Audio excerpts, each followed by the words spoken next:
Bro, shalom, shalom. Brother Naquam, watchman for Israel, coming back at you with these precepts and another Monday Night Fire, giving, of course, our honor and our glory to Yahweh, Bahashima Mashiach, Malak Yabushai, double honors to the elect elders of the house of David that's been in this truth for decades and decades, patiently waiting for the second coming of Mashiach, Malak Yabushai. A hearty, mighty shalom to all of the mighty men of the Most High God who are out there in the highways and byways, pushing this truth, magnifying the ministry, presenting their bodies as a living sacrifice, and enduring all things for the elect's sake. Shalom, shalom. Shalom to all of the men that may not be out there in the highways and byways as of yet, but they're working on it. They're getting built up in the spirit. They're praying. They're fasting. They're studying. They're being diligent and abounding in the work of the Lord. Shalom, shalom. Shalom to all of the Akwat out there, the sincere sisters out there, holding it down in the households, reverencing their husbands, being submissive and diligent, and those who may not be married, those that tend upon the Lord without distraction. Shalom to the ancient men, the children, and everybody else tuning in live. Ahaziah, Ephraimite Ak, Don Israel, endure all things. Ephraimite Ak, Benjamin Youngwolf, Brother Believe, the Don Israel, and Smile, Anthony Knox, right? Jake for Life 45, Love Pious, and everybody else tuning in, and that will tune in, Lord willing. Part 2, Apocalypse Q&A, asked before the end of the world. So we spent some time going into a Q&A last week and diving into diverse questions, very, very beautiful questions through the spirit and power of Yahweh Bashmi Awashai. And we said that we're going to do a part 2. A lot of times we're not able to capture all of the questions and provide answers through the spirit and power of Yahweh Bashmi Awashai within the 2.5 hours that we tend to do these Monday Night Fires or so, sometimes more, sometimes less. But we want to take another session through the spirit and power of Yahweh Bashmi Awashai to get right back into it. Right, let's go to 1 Peter chapter 3 and 15. Right, then we'll dive right into these questions. 1 Peter chapter 3 and verse 15. It reads, "But sanctify the Lord God in your hearts, and be ready always to give an answer to every man that asketh you a reason of the hope that is in you with meekness and fear." So that's a commandment. Right, when Peter was writing to these different churches in Asia Minor and other parts of the known world, Pontus, Galatia, Bithynia, Cappadocia, etc., one of the charges on the churches was for them to be ready always to give an answer to every man. Right, so first and foremost, that applies to this truth. When questions are presented for you, before you, you have to be willing to go into it. Now, you may nobody's Yahweh Shai, but what the Spirit has given you, you have to do your due diligence to bring forth the knowledge and understanding and provide clarity on the precepts, right? Especially you men that go out in the highways and byways, because you are set up as the teachers and the apostles and prophets in the last days to give the answers to all of the questions that our people have. Whether they have direct answers or questions from what they have read, maybe they watched the video, maybe they seen another camp say something, they want to just make sure it's valid. Maybe they were reading on their own and the Spirit showed them something, but they want another witness to confirm if this matter is true or not. We have to go through the precepts and be ready always to give an answer to every man that asketh us, right? Let's go to 2 Timothy chapter 4, right? 2 Timothy chapter 4 and verse, I'll start at, let's see where I want to start. It's like in 1 Timothy. 2 Timothy chapter 4 and verse 5. It reads, "But watch thou in all things, endure afflictions. Do the work of an evangelist, make full proof of thy ministry." So this is also making full proof of your ministry, meaning do the ministry at 1,000%. That's making full proof, right? Doesn't mean you do the bare minimum. Like a guy that may play sports, doing the full proof is this guy doing everything that goes with his profession. That's watching game film, that's going to practice, that's doing the summer workouts, that's doing whatever OTAs they got, that's doing whatever press conference they got to do, that's doing whatever coaching you got to do to the guys under him, second string rookies. That's making full proof of your office, not just going out there every week and throwing the damn ball, man. Right? So serving to the Most High, yeah, we read, yeah, we study, but making full proof of our ministry is also pushing this word on a high level and teaching this word. And nobody's going to know everything, but you're going to know what the Most High is giving you. And like we always say, we teach what we know. So a lot of times the brother may say, well, I don't know this, I don't know that. Hey, look, You go out there and you teach what you know. All right, through the spirit and power of Yahweh Basham Yahushua. Right? You get built up and make sure you're seasoned to know exactly what you're putting out is what you believe in. All right. So you have to have knowledge and you have to have faith in order to go out there and do this work. So we want to bring out the answers because a lot of times our people have questions and they may not have an outlet to get those questions answered. Right. So let's dive right into it. So we're going to answer these questions in a first come, first serve basis like we always do. We're not going to do an in-depth breakdown on every single question. We'll maybe do 3 to 5 minutes per question, maybe more, maybe less. It's all according to the spirit. All right, first question from Endure All Things _7.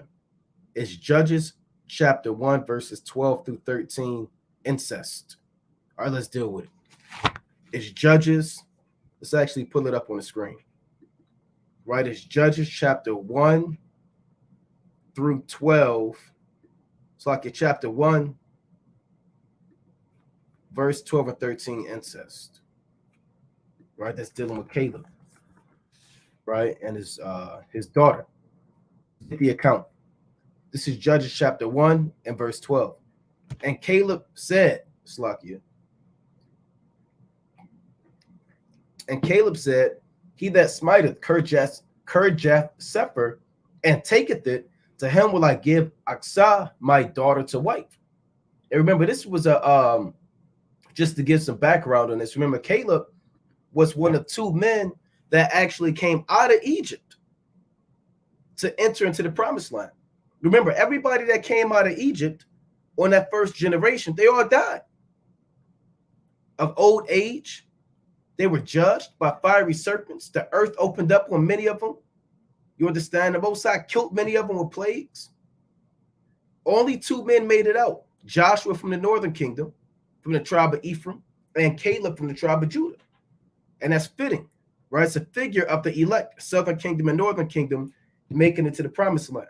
Nevertheless, Caleb had his daughter and she was of age. So Caleb said, if you take down this city and these Canaanites in the city, you can have my daughter to wife. And remember, that was an act of a dowry, for lack of better terms. A dowry is a bride price. So sometimes you can pay 50 shekels, 75 shekels to pay for a wife. Remember, Jacob had to work 7 years initially. We know how that turned out, but he had to work 7 years initially for his wife, Rachel. Then he ended up being beguiled and Leah was given to him. Then he had to work 7 more years. And then he had Rachel. You understand? So he had to work for his wife. So-called Saul said, if you take X amount of foreskins from the Philistines, I believe 100 of them, you can have my daughter to wife. So a father, he pretty much set the standard on how he was going to get his wife. Because you might have been a guy with a lot of money, but you might not have been a warrior. You might not have been able to protect his daughter or protect that lineage. So a father might say, yeah, you got money for the dowry, but you're not fit for battle. You're not a man of war. You're not like the Most High God, because Yahweh was a man of war, and Yahweh was his name. So Caleb was a man of war. You know, and you can see that spirit in Caleb all the way from the time of Numbers, the 13th chapter and the 14th chapter. When they went into the land of Canaan, he was one of the 12 spies. So he put out a decree and said, whoever could take down this Canaanite city and these heathen that live in it, you can have my daughter to wife. Now let's see what happened. And Nathaniel, the son of Kenaz, Caleb's younger brother, took it, and he gave him Askah, his daughter, to wife. And what would that make this? Technically, Nathaniel and Caleb were brothers. Now, sometimes in the genealogy, you'll see the son of Jephunneh, and it'll say the Kenaz, right? Kenaz, but they're both of the same lineage, right? They're both brothers. Nevertheless, this would be his niece, and he gave him his daughter to wife. Now, when you go into certain marriages, let's get certain marriages that are set up by the Most High, right? First, let's go to Tobit, right? Let's go to Tobit chapter 5 and verse 12, right? I just want to get some clarity on some marriages in the ancient world. It's like a Tobit 4 and 12, right? This is Tobit chapter 4 and verse 12. Beware of all whoredom, my son, and chiefly take a wife of the seed of thy fathers, and take not a strange woman to wife, which is not of thy father's tribe. For we are the children of the prophets, Noah, Abraham, Isaac, and Jacob. Remember, my son, that our fathers from the beginning. What's from the beginning? From the time of Adam. So from Adam, Seth, Enos, Cain, Mahalalel, Jared, Enoch, Methuselah, Lamech, Noah, Shem, Arphaxad, Salah, etc. All those men, they all had wives of their own kindred. Reu, Serug, Nahor, Terah, Abram, Isaac, Jacob, our fathers from the beginning, even that they all married wives of their own kindred, and were blessed in their kindred, it's like in their children, and their seed shall inherit the land. So when you deal with Abraham, Isaac, and Jacob, they all married their kindred. Now, Jacob married who? Jacob married his mother's brother's daughter, which would make that his what? His first cousin, right? When Jacob married Rachel and Leah, those are his so-called first cousins on his so-called mother's side, because that wasn't the brother to Isaac. Laban was actually, and it's good to look up family trees, right? If you look up, let's see,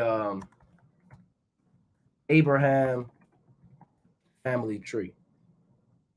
All right, it's good to look up these family trees and understand your genealogy. This is your family tree. So of course we should know it. We should be able to go through the sons of God and list these different men. So you have Terah, and then Terah had 3 sons. Remember, you had Haran, Nahor, and Abram. Now, Abram right here had Isaac. Isaac had Jacob. Now, Jacob married who? Rachel and Leah. Right? Jacob married Rachel and Leah because Jacob's mother was Rebekah. All right? So he married his so-called first cousin. Now you're dealing with Isaac. Abram in Genesis chapter 24, Abram got a wife for Isaac. Right? Let's get that real quick. Genesis 24, I'm going to get straight to the point for sake of time. Genesis chapter 24 and verse 7. The Lord God of heaven, which took me from my father's house and from the land of my kindred, and which spake unto me, and that sware unto me, saying, unto thy seed will I give this land. He shall send his angel before thee, and thou shalt take a wife unto my son from thence. So this was set up by the Most High for Abraham, or Abraham rather, to give Rebekah unto Isaac. Now, what is the relationship between Isaac and Rebekah? Well, look at this. Abram's brother was Nahor. Nahor had Bethuel. Bethuel had Rebekah. You understand? So that would make Isaac and Rebekah cousins. Right? That would make them also cousins when you go through this through the spirit. Because Isaac and Nahor had an uncle-nephew relationship. Right? That would be his so-called uncle. All right?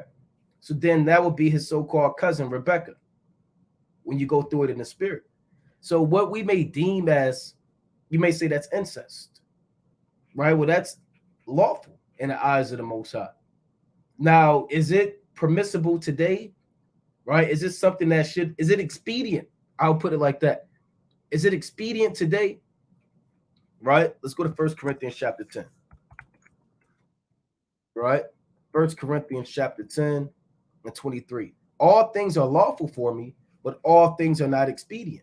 All things are lawful for me, but all things edify not. Yeah, there are certain things that are lawful. If you do it in this man's society, you're going down. You're going down, and you're going to be questioned.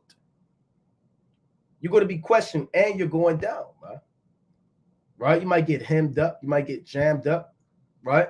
You know, you might lose your job. You might get arrested. Right? You got to be wise as a serpent, harmless as a dove. Right? Does that mean everybody go marry their first cousin or their second cousin? No. Right? Now you have the relationship between even Moses, how Moses' genealogy.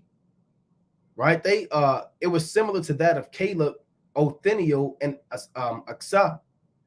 when you read about the account of Moses and his genealogy too, right? Let's go to First Chronicles, right? First Chronicles chapter 3. Yeah, that's what I want. It's like it may be maybe 6. The sons of Levi. Bear with me. Okay, First Chronicles chapter 6 and verse 1. The sons of Levi, Gershon, Kohath, Merari. And the sons of Kohath, Amram, Izhar, and Hebron, and Uzziel. And the children of Amram, Aaron, and Moses, and Miriam. The sons also of Aaron, Nadab, Abihu, Eleazar, and Ithamar. Now I want to believe they go into it. And this account, right? Bear with me. If not, I'll just pull up the let's just pull up the family tree. So that genealogy goes into the Levites. Now that's Abram's family tree, or Abraham's.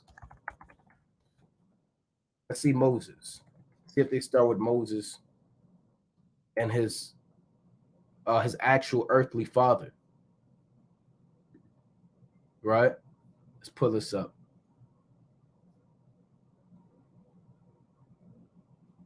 Now the relationship between Amram and Jochebed is similar to that of Othniel and Aksah.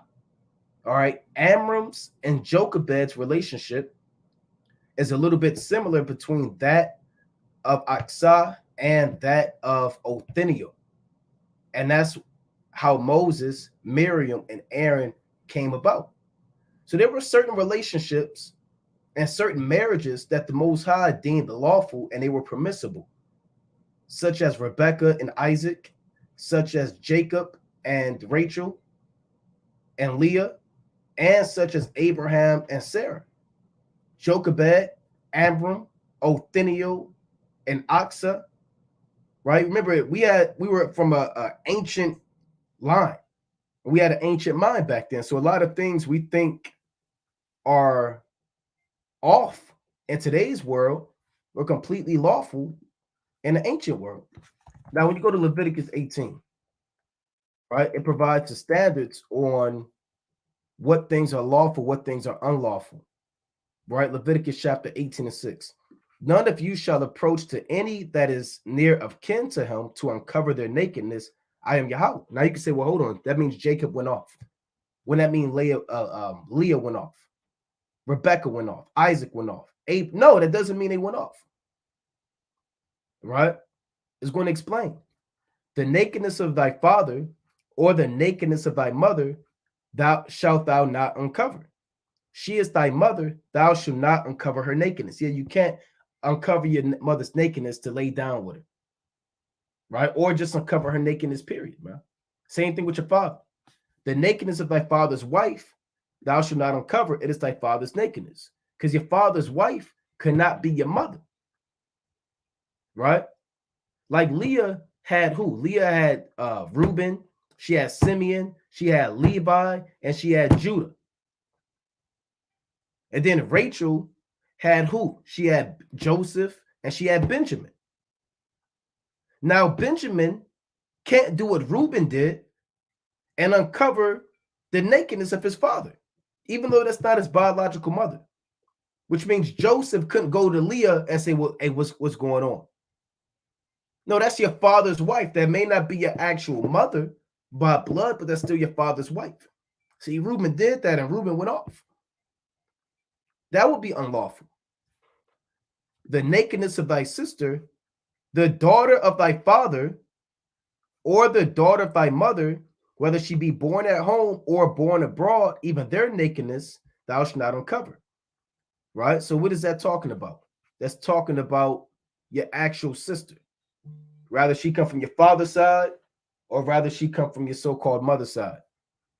The nakedness of thy son's daughter, is your granddaughter, or thy daughter's daughter, that's your granddaughter from your daughter's side, even their nakedness thou shalt not uncover, for theirs is thine own nakedness. Right? So that's what the unlawfulness of incest is about.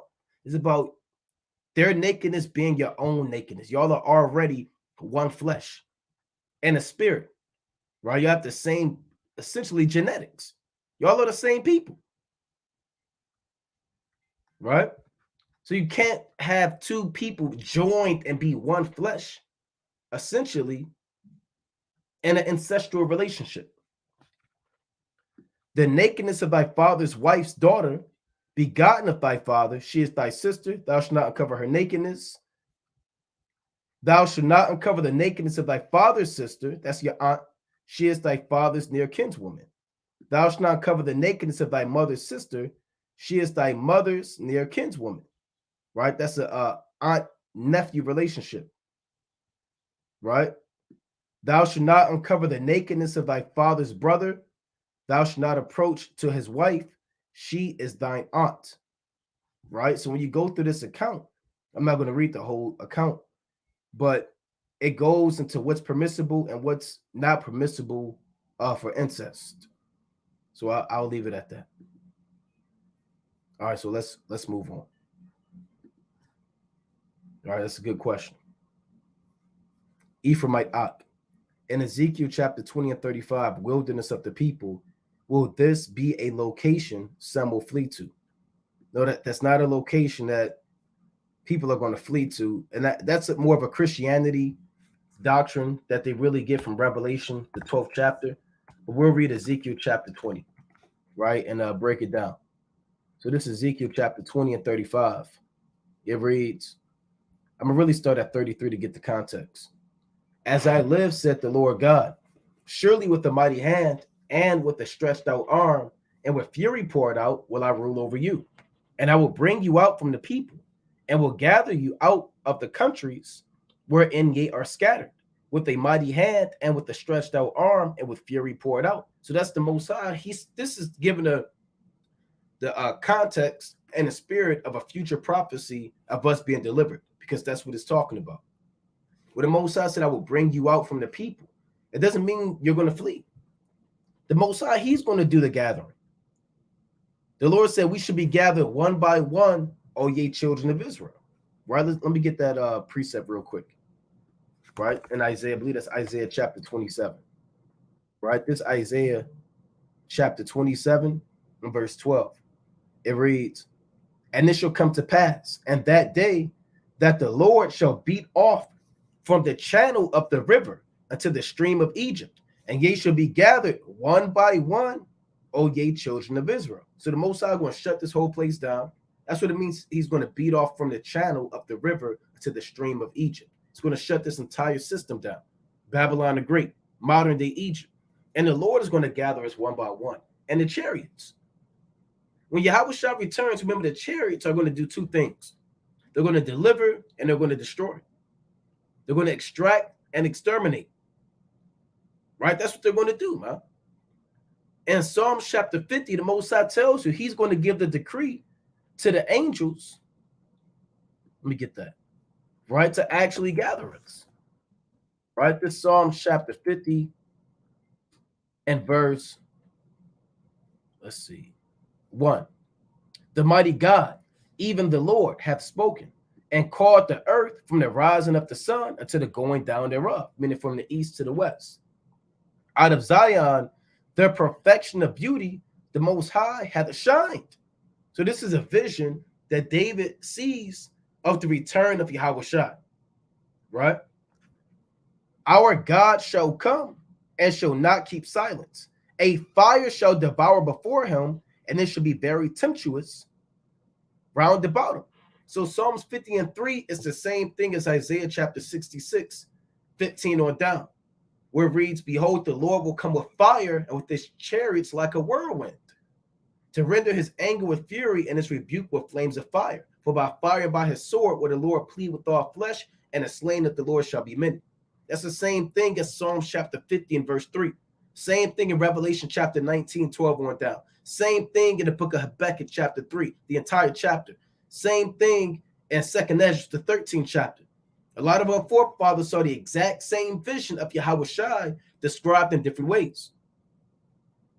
So David said, our God shall come and shall not keep silence. A fire shall devour before him, and it shall be very tempestuous round about him. He shall call to the heavens above, and to the earth, that he may judge his people. Gather my saints together unto me, those that have made a covenant with me by sacrifice. So that's the decree to the angels. Who is he going to tell to gather the saints? The angels, right? When he returns. Right? All of the saints are going to be gathered by the decree of Yahweh Shai. So that's the same thing as Isaiah 27 and 12. We're going to be gathered one by one based off of the decree of Yahweh Shai telling the angels, gather my saints together unto me. Right? So that's a cut for you Christians who believe everybody's going to make it. Everybody's not going to make it. Only those that have made a covenant with the Most High by sacrifice, they're going to make it when he returns. So you're not going to have to flee into nowhere. Let's go to Micah chapter 4 and verse 10. See, you were sent to America for America to be destroyed, man. And for the Most High's name to be magnified. There is a reason why the majority, right? There's a reason why the majority of the Israelites are in Babylon the Great. There's a reason why America plays a significant role in biblical prophecy. It's not a coincidence that major prophecy is going to take place in this land. You were sent to this land, not to flee into some secret wilderness, man. You were sent here to be delivered. There is no, what it does is it takes away from the glory of the Most High. Because part of the glory of Yahweh B'Shem Yahweh Shai is him delivering you and destroying this place. The Most High said, I'm going to get the precept too, Lord willing, in Romans 9, even for the same purpose have I raised thee up, that I might show my power in thee, and that my name might be declared throughout all the earth. So that's why America set up. From the time that they took down the British in 1776 until the time they took down the Spanish in the 1800s, until the time that they went to war in the so-called Middle East, all the way till now, they have been set up the same way the Mosai set up ancient Egypt, and that is to destroy it. So we're not going to take away from the glory and the prophecy of the Most High by fleeing and securing our own selves, man. Right? This is Micah chapter 4 and 10. Right? Micah 4 and 10. It reads, Salakia, be in pain and labor to bring forth, O daughter of Zion, like a woman in travail. For now shalt thou go forth out of the city, and thou shalt dwell in the field. And thou shalt go even to Babylon. There shalt thou be delivered. There Yahweh shall redeem thee from the hand of thine enemies. So you're going to be here, right? The prophecy says, for now shalt thou go forth out of the city. What city is that? Jerusalem. When did that take place? 70 AD, by the hand of the Romans. And the Lord said, and thou shalt dwell in the field. The field is the world. When you read Matthew chapter 13 and 38, the field is not talking about a cornfield. Okay, there's a little cornfield right there. We're going to dwell in the field. No, the field represents the world because our people were scattered throughout the four corners of the earth. The main field that we dwelt in was the west coast of Africa. The Lord said, after you leave Jerusalem and you dwell in the field, and thou shalt go even to Babylon, and you're going to go to Babylon.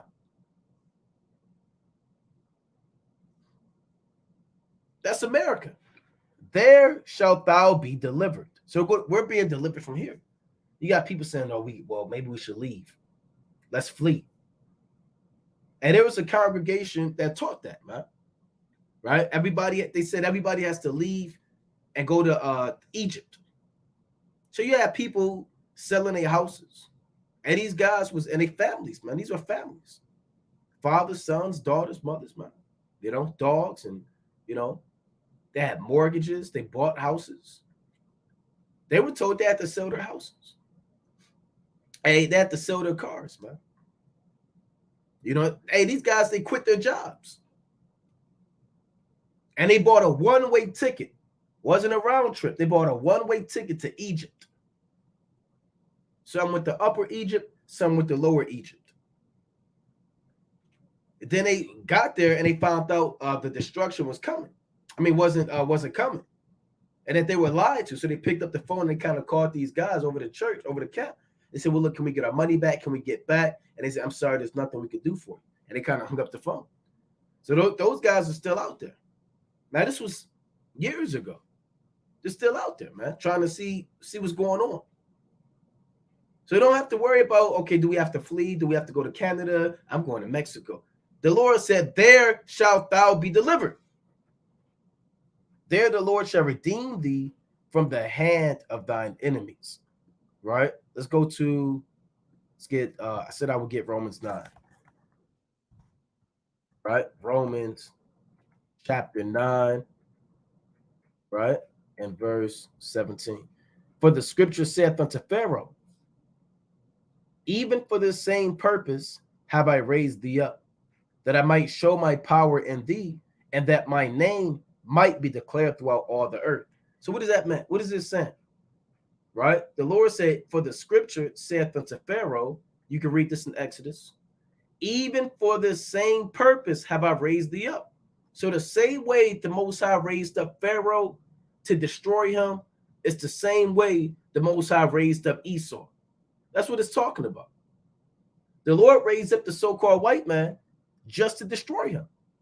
And what's the so-called white man's main spot on the earth? What's his headquarters? America. So this place has been raised up in military might, financial might, influence on every land, every culture. They're the top economy, even though they're crumbling now. At one time, they were the top in everything. The Most High raised his whole place up just so he could take it down.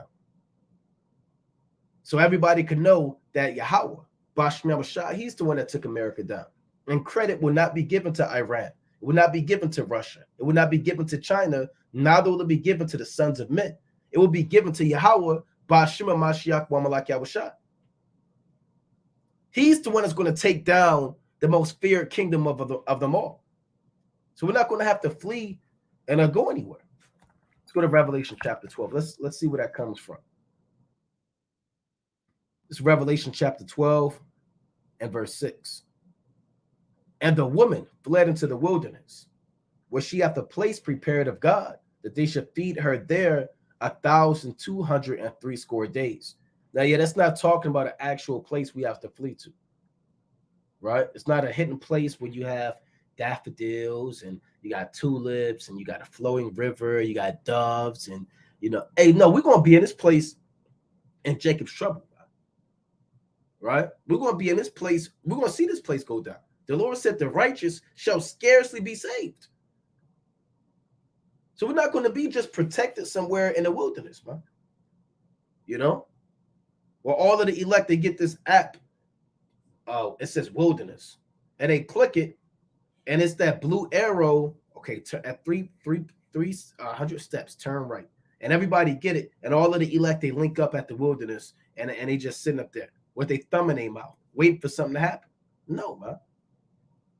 This is a wilderness, America, right? This is a place prepared of God. The Lord set this place up, that they should feed her there 1,260 days, which is a time and a half of time. That's how long we've been here, until the truth was made manifest. So this wilderness is America. Believe it or not, America is another wilderness set up by the Most High. Right? How do you know that? Let's go to the book of Isaiah, chapter 35. Right? What are some of the characteristics of a wilderness? No life, no water, no shelter, no protection, darkness. And that's what we experience here in Babylon the Great.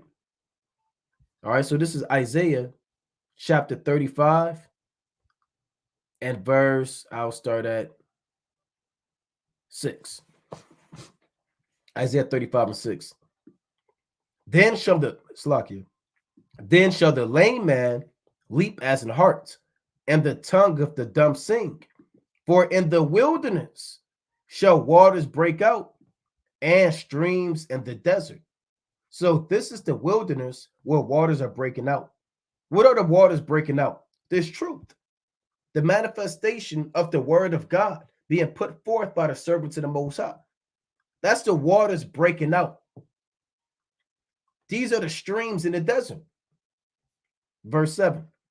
And the parched ground shall become a pool, and the thirsty land springs of water. This is the thirsty land. That's where our people are into Islam, Christianity, Nuwapianism, they're into 5%ers, right? Egyptology, they're into Democrats and Republicans, they're Buddhists, they're Hindus, they're damn near atheists, man. This is the thirsty land where there's no shade, no protection. And the thirsty land springs of water, and the habitation of dragons, where each lay shall be grass with reeds and rushes. So this is also known as the habitation of dragons, meaning the habitation of serpents. Esau is the dragon and the serpent, and this is their dwelling place. Right? Let's go to Psalms chapter 44. Right? This Psalm chapter 44 and verse 19. Though thou hast sore broken us in the place of dragons and covered us with the shadow of death. So America is the place of dragons. America is that wilderness. This is the shadow of death that David spoke of in Psalms chapter 23. Though I walk through the valley of the shadow of death, I will fear no evil. He was really speaking about America. Right now, tell that to your grandmother's not going to believe that. Oh, baby, you don't know. David didn't, America didn't. David was a prophet. Let's make that clear. David was a prophet, man. So David spoke about Babylon the Great. This is that wilderness. Let's go to Psalms. Let's get one more on that. Right? Psalm chapter 63 and verse 1. It reads, O God, thou art my God. Early will I seek thee. My soul thirsteth for thee. Slakia. My flesh longeth for thee in a dry and thirsty land where no water is. Right? Where no water is. So this is that dry and thirsty land where no water is. So believe it or not, this wilderness that we have to flee into, it's not literally said of our own will. The Most High brought us over here. And we've been here for 1,203 square days, man. Being taken care of by Yahweh Bashmi Awashai. All right, so let's move on. Oh, Slack, I can't even see Yardan in the back. Shalom, King. Shalom, can you hear me? Yakir, you been back there for a while? Not too long. Salaki. All right, let's move. You had something on this? Oh, I want to actually go back because I didn't even explain 20 and 35. Right? Let's actually go back to Ezekiel 20 and 35. Right? So this is Ezekiel chapter 2. So that wilderness, it's not something we have to flee to. The Most High is going to put us in that wilderness. Right? Ezekiel 20 and 34. It reads, and I will bring you out from the people and will gather you out of the countries where Engir is scattered, with a mighty hand and with the stretched out arm and with fury poured out. So the Most High, he's the one that's going to deliver us, right? And I will bring you into the wilderness of the people, and there will I plead with you face to face. So this is going to be Salaki, where Yahweh Shah sees us face to face. So once America is destroyed and these other parts of the earth, the elect are going to get beamed up. Then the elect are going to get placed down back in that land of Israel. That's what that wilderness is going to be. But the land is going to be desolate and it's going to be destroyed. Then Yahweh Shah is going to come down from that chariot. because he's going to be done destroying everybody in Armageddon. When you read 2 Ezra 13 and 13, he's going to come down, and his people are already going to be there, right? Where some were happy, some were glad, some of them were bound, and some of them brought others that were offered, paraphrasing, right? Because the elect are going to get taken up and then put there. Then the nations are going to try to come and destroy us. But Yahushua is going to destroy them in 2 Ezra 13. He's going to come down and we're going to see Yahushua face to face. That's what the wilderness is going to be. Then the Lord is going to turn that wilderness into the Garden of Eden. Right? Let's go to Ezekiel chapter 36.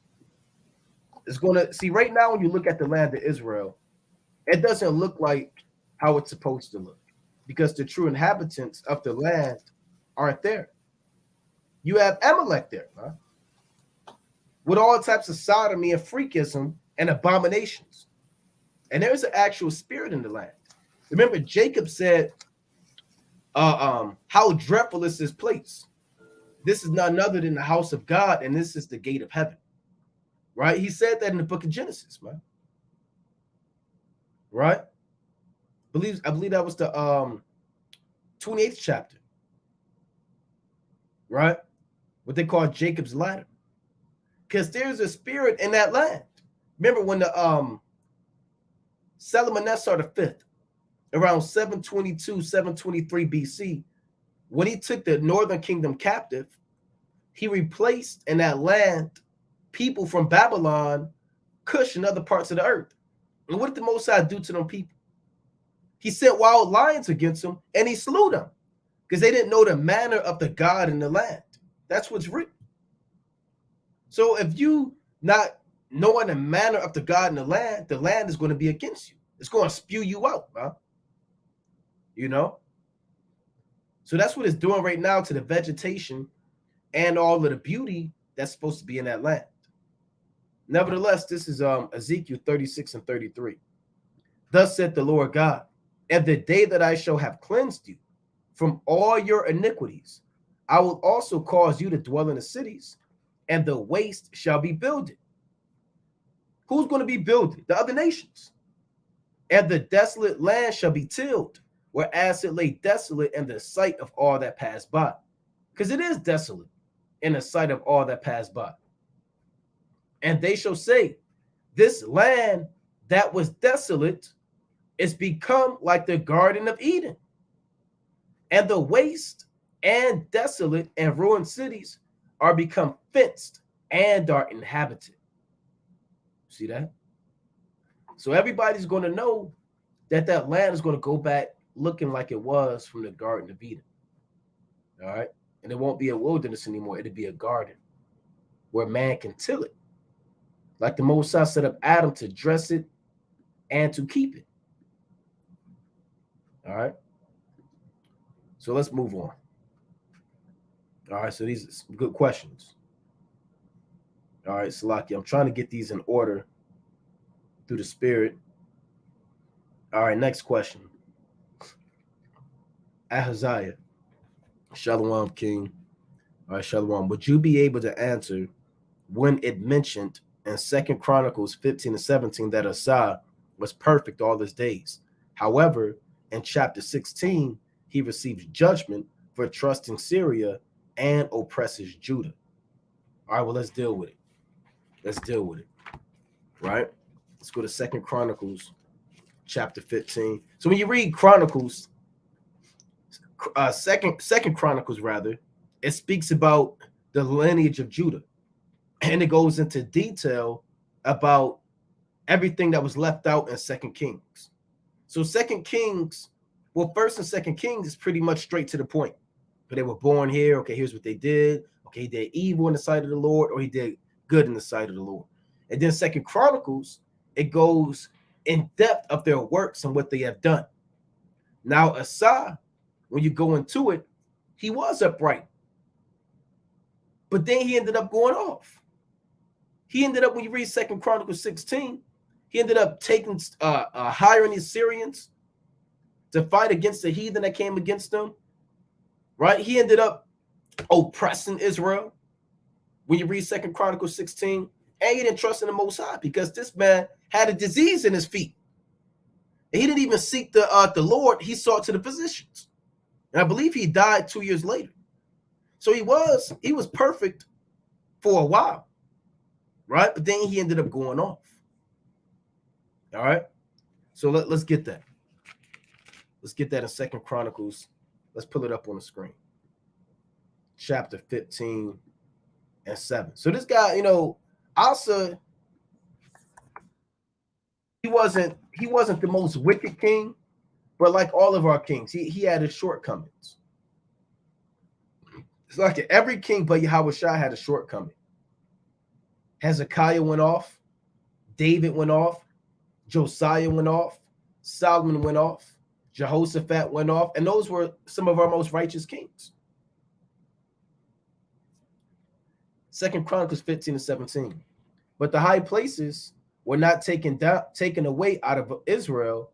Nevertheless, the heart of Asa was perfect all his days. So he was good for a period of time.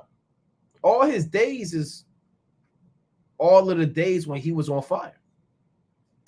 Like you could be perfect all your days, but that's not talking about tomorrow or the day after tomorrow. That's talking about from the time you came into the truth to the moment somebody said you was perfect all your days. Because let's see what happened. Let's go to 2 Chronicles 16. He ended up going off. Right? This 2 Chronicles chapter 16 and verse 2. I'll start at 1. In the 6th and 30th year of the reign of Asa, Baasha, king of Israel, came up against Judah and built Ramah to the intent that he might let none go out or come in to Asa, king of Judah. So it was a siege. Remember, during this time, there was a civil war between the northern kingdom and the southern kingdom. And they were constantly at odds and fighting one another. So Baasha made a siege so nobody could leave or enter in. Then Asa brought out silver and gold out of the treasures of the house of Yahweh and of the king's house, and sent to Ben-Hadad, king of Syria, that dwelt at Damascus, saying, there is a league between me and thee, as there was between my father and thy father. Behold, I have sent thee silver and gold. Go, break thy league with Baasha, king of Israel, that he may depart from me. So he went off. When you deal with adversity, when you deal with altercations and obstacles in life, your number one source of help should be the Most High. You don't have to go seek man. And that's with anything in life, man. You're always supposed to go to Yahweh B'Shem Yahushai first. He is your first counselor. You pray to the Most High that he may direct your path in truth.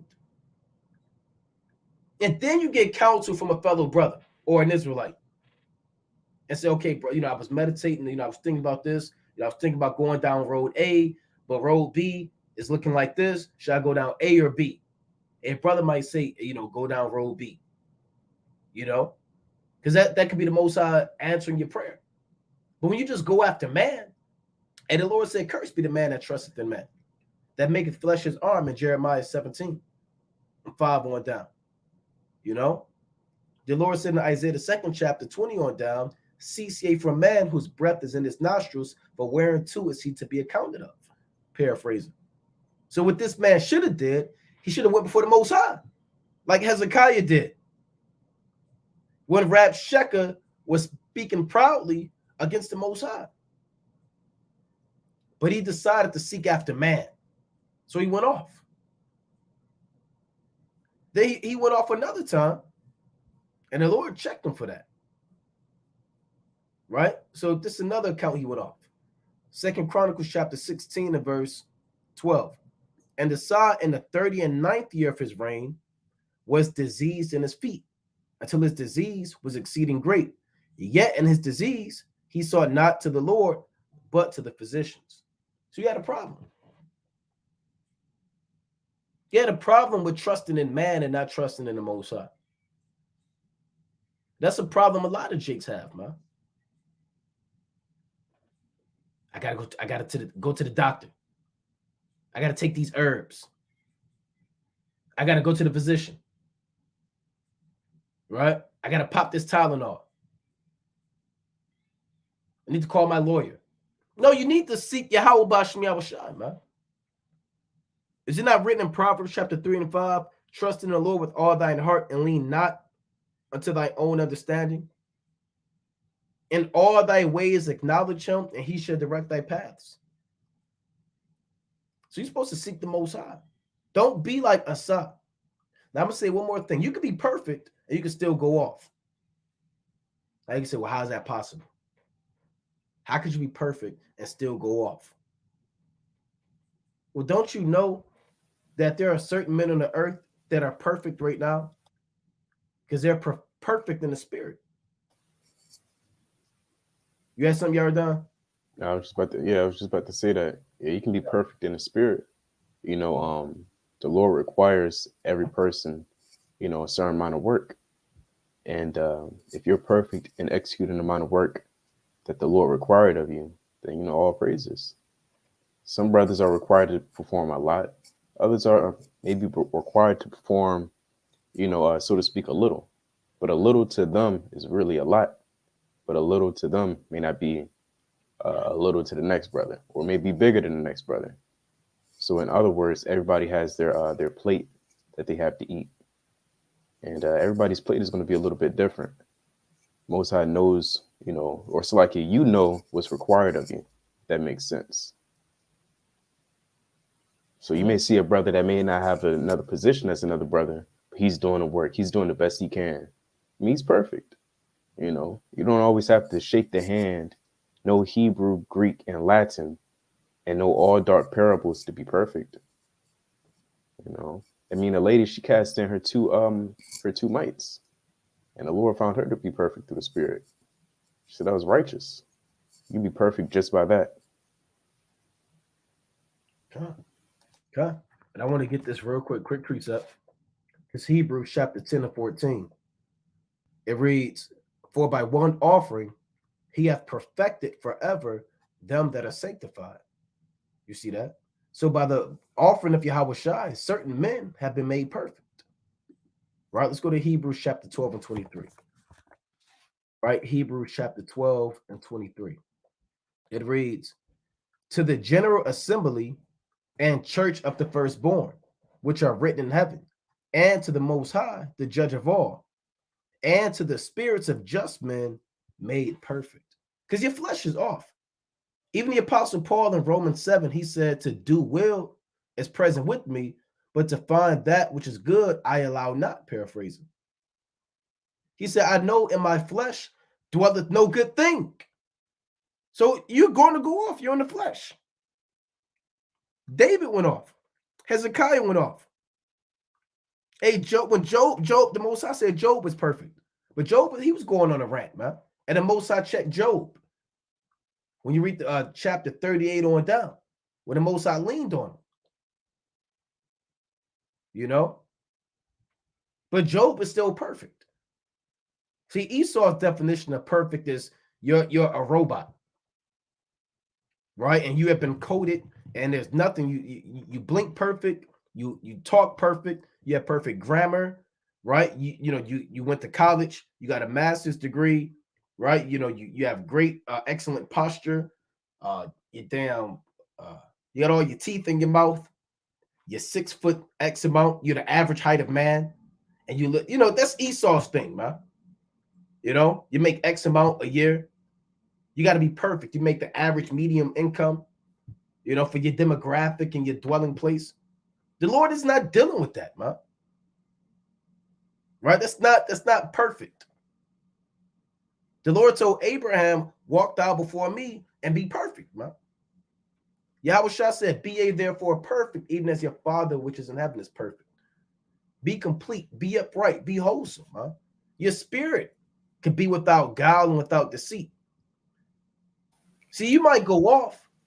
You might go off in the flesh. You might say something off. You might think a wicked thought. But what makes you perfect is your willingness and your sincerity to serve the Most High, to purge that sin out. That's a perfect man. his willingness, his drive, and his sincerity to keep serving the Most High despite his sinful nature. God, you got it, King. It's in John 1:47. Yahushua saw Nathaniel coming to him and said of him, "Behold, an Israelite indeed, in whom is no guile." Precept. I put up the definition of guile. It says sly or cunning, right? Crafty, right? Was fraud, treachery. So in a way, Nathaniel was perfect because in him is no guile, and not everybody can really say that about themselves. But Yahushua pointed it out, and he saw it through the Spirit that Nathaniel was perfect. He had no guile. God. And Nathaniel, you would have thought Nathaniel was off, because Nathaniel said, "Can there any good thing come out of Nazareth, man?" You know, you might have thought that this guy, he ain't right, man. You know, he don't believe. Why would he say that? Right? Why would he say such things? Shouldn't he have just walked blindly? Hey, he's still a man, you know. But Yahushua saw his spirit, like Yardan said, and said, "Israelite indeed, of whom there is no God." Don't you know there's 144,000 men that are going to make it out of here, right? That are the elect, and that link up with that. Revelation 14. And those men, you think all those men never went off? So those men, more than likely, they went off, man. We go off every day. Revelation chapter 14:4. These are they which were not defiled with women, for they are virgins. These are they which follow the Lamb whithersoever he goeth. These were redeemed from among men, being the first fruits unto the Most High and to the Lamb. And in their mouth was found no guile, for they are without fault before the throne of God. So you can have a spirit that's without fault, right? Being without guile is being without fault, right? So it's all about, really, it's about the election. It's all about how the Most High created your spirit, you know, but you got to have a sincere spirit. See, a lot of people don't have a sincere spirit, and it's true. They want to be famous. They want to be seen, right? They want women. They want notoriety. They want to show off what they know. They in this because somebody else in it. They in this thing because, you know, it's something to do. They in this thing, it's another phase in their life. They uncle made them, you know, watch a few videos, go to camp. Maybe you in this thing because, you know, you want to push a brand, or maybe you marketing certain things. Maybe you in this thing because, you know, you heard that, you know, it's lamb and you can eat of this meal when there's bread and herbs, and you never had the lamb before, so you just thugging it out until the Passover comes. You can say you ate it, then you can leave.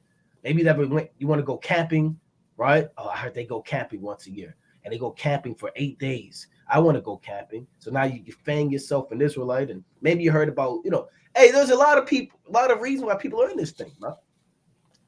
You know?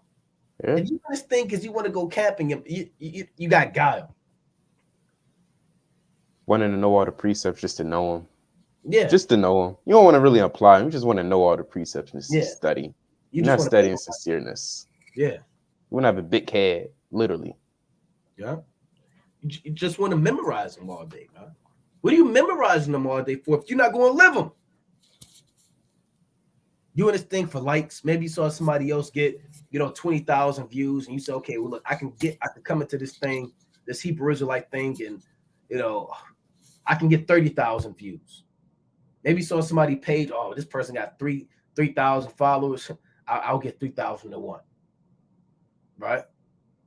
Hey, maybe you heard about the woman in Israel, man, that they got to submit. You say, oh, yeah, you know, these women in the world, you know, I heard them Hebrew Israelite women, they got to submit, you know? So now you get with these women, and these women, hey, the Most High sees that all through you, man. Why are you in this thing? So again, you could go off, not intentionally. You may fall short. And sometimes the Most High, he'll make you fall short just to let you know that, hey, look, you need help. That's Romans chapter 8. He'll make you go off just so you can trust in him. to know that he's the one that's going to deliver you from this body. Because if we never went off, we wouldn't need the Most High. You had something you already done? Kind of quick precept. This is Luke 1:6. And they were both righteous before God, walking in all the commandments and ordinances of the Lord blameless.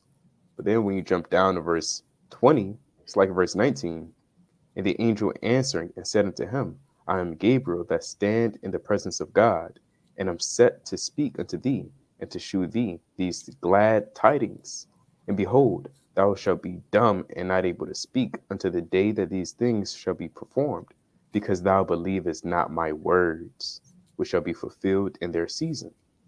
So at one point, we find Zacharias being righteous, blameless, walking in the spirit of the Lord, walking with the Most High. But then just a few seconds later, he doubted and then got judged. That doesn't take away all his works, not at all blotted out. I mean, man is subject to fall short. Pursuing the second Ezra 4:30, even in Job, man is just subject to fall short. Even when you read in Sirach, the 40th chapter, when we come out this womb, if you're in this body, you're going to go off. I mean, you're going to be tempted. You're going to think about things. You're bound to go off. But that doesn't take away the purity of that person's soul. Right? That one moment doesn't define your entire spirit. Right. That's right. That I yield. That's right. That's an excellent point. And I want to get one more on that real quick. This is Slakia. I want 2 Peter chapter 2. This is 2 Peter chapter 2 and verse 7. And delivered just Lot, vexed with the filthy conversation of the wicked, for that righteous man dwelling among them, and seeing and hearing, vex his righteous soul from day to day with their unlawful deeds. So the Lord called Lot righteous. When it's all said and done, everything that happened, the Most High, the decree on Lot is that righteous man. He said just, then he said righteous. Peter said he's righteous, man. Now you can say, hold on now. I thought that he lingered when the Lord was telling them to hurry up and leave Sodom and Gomorrah in Genesis 19 and 16. Well, I thought Lot had a situation with his two daughters. Well, I thought Lot did this. I thought Lot did that. I thought Lot pinched his tit. I thought Lot did this. Hey, look, man. The Lord said, for that righteous man dwelling among them and seeing and hearing, vex his righteous soul from day to day with their unlawful deeds. The Lord knoweth how to deliver the godly out of temptations. See that? And that's another thing about the perfect. See, the perfect, they're going to fall short, but the Most High is also going to deliver the perfect out of temptations, and to reserve the unjust until the day of judgment to be punished. So we got to, redefine our understanding of what perfect is compared to the so-called white man. Right? So you could be perfect right now. Right? Now, does that mean, okay, well, the brother said that I'll just go off and I'm always perfect. Ha, ha, ha. Yeah. I was about to say. Let me freak off in the middle. Let me set my alarm and title it freak off time. And I'll still be perfect. No, that's wicked. That means you got guile. That's what an imperfect man would do. An imperfect man will seek to justify his own sins. And he will premeditate sin. It's the difference when you fall short. The Lord said, a just man falleth 7 times and riseth up again. A just man will fall, but he'll get back up again. Right? Doesn't mean he damn jumped down and fell on purpose. It might have been a stumbling stone. Maybe he wasn't looking. Maybe he didn't ponder the path of his feet. Right? But he's going to get back up again. The Lord said in Psalms 37:23 on down, the steps of a good man are ordered by the Lord. He delighteth in his way.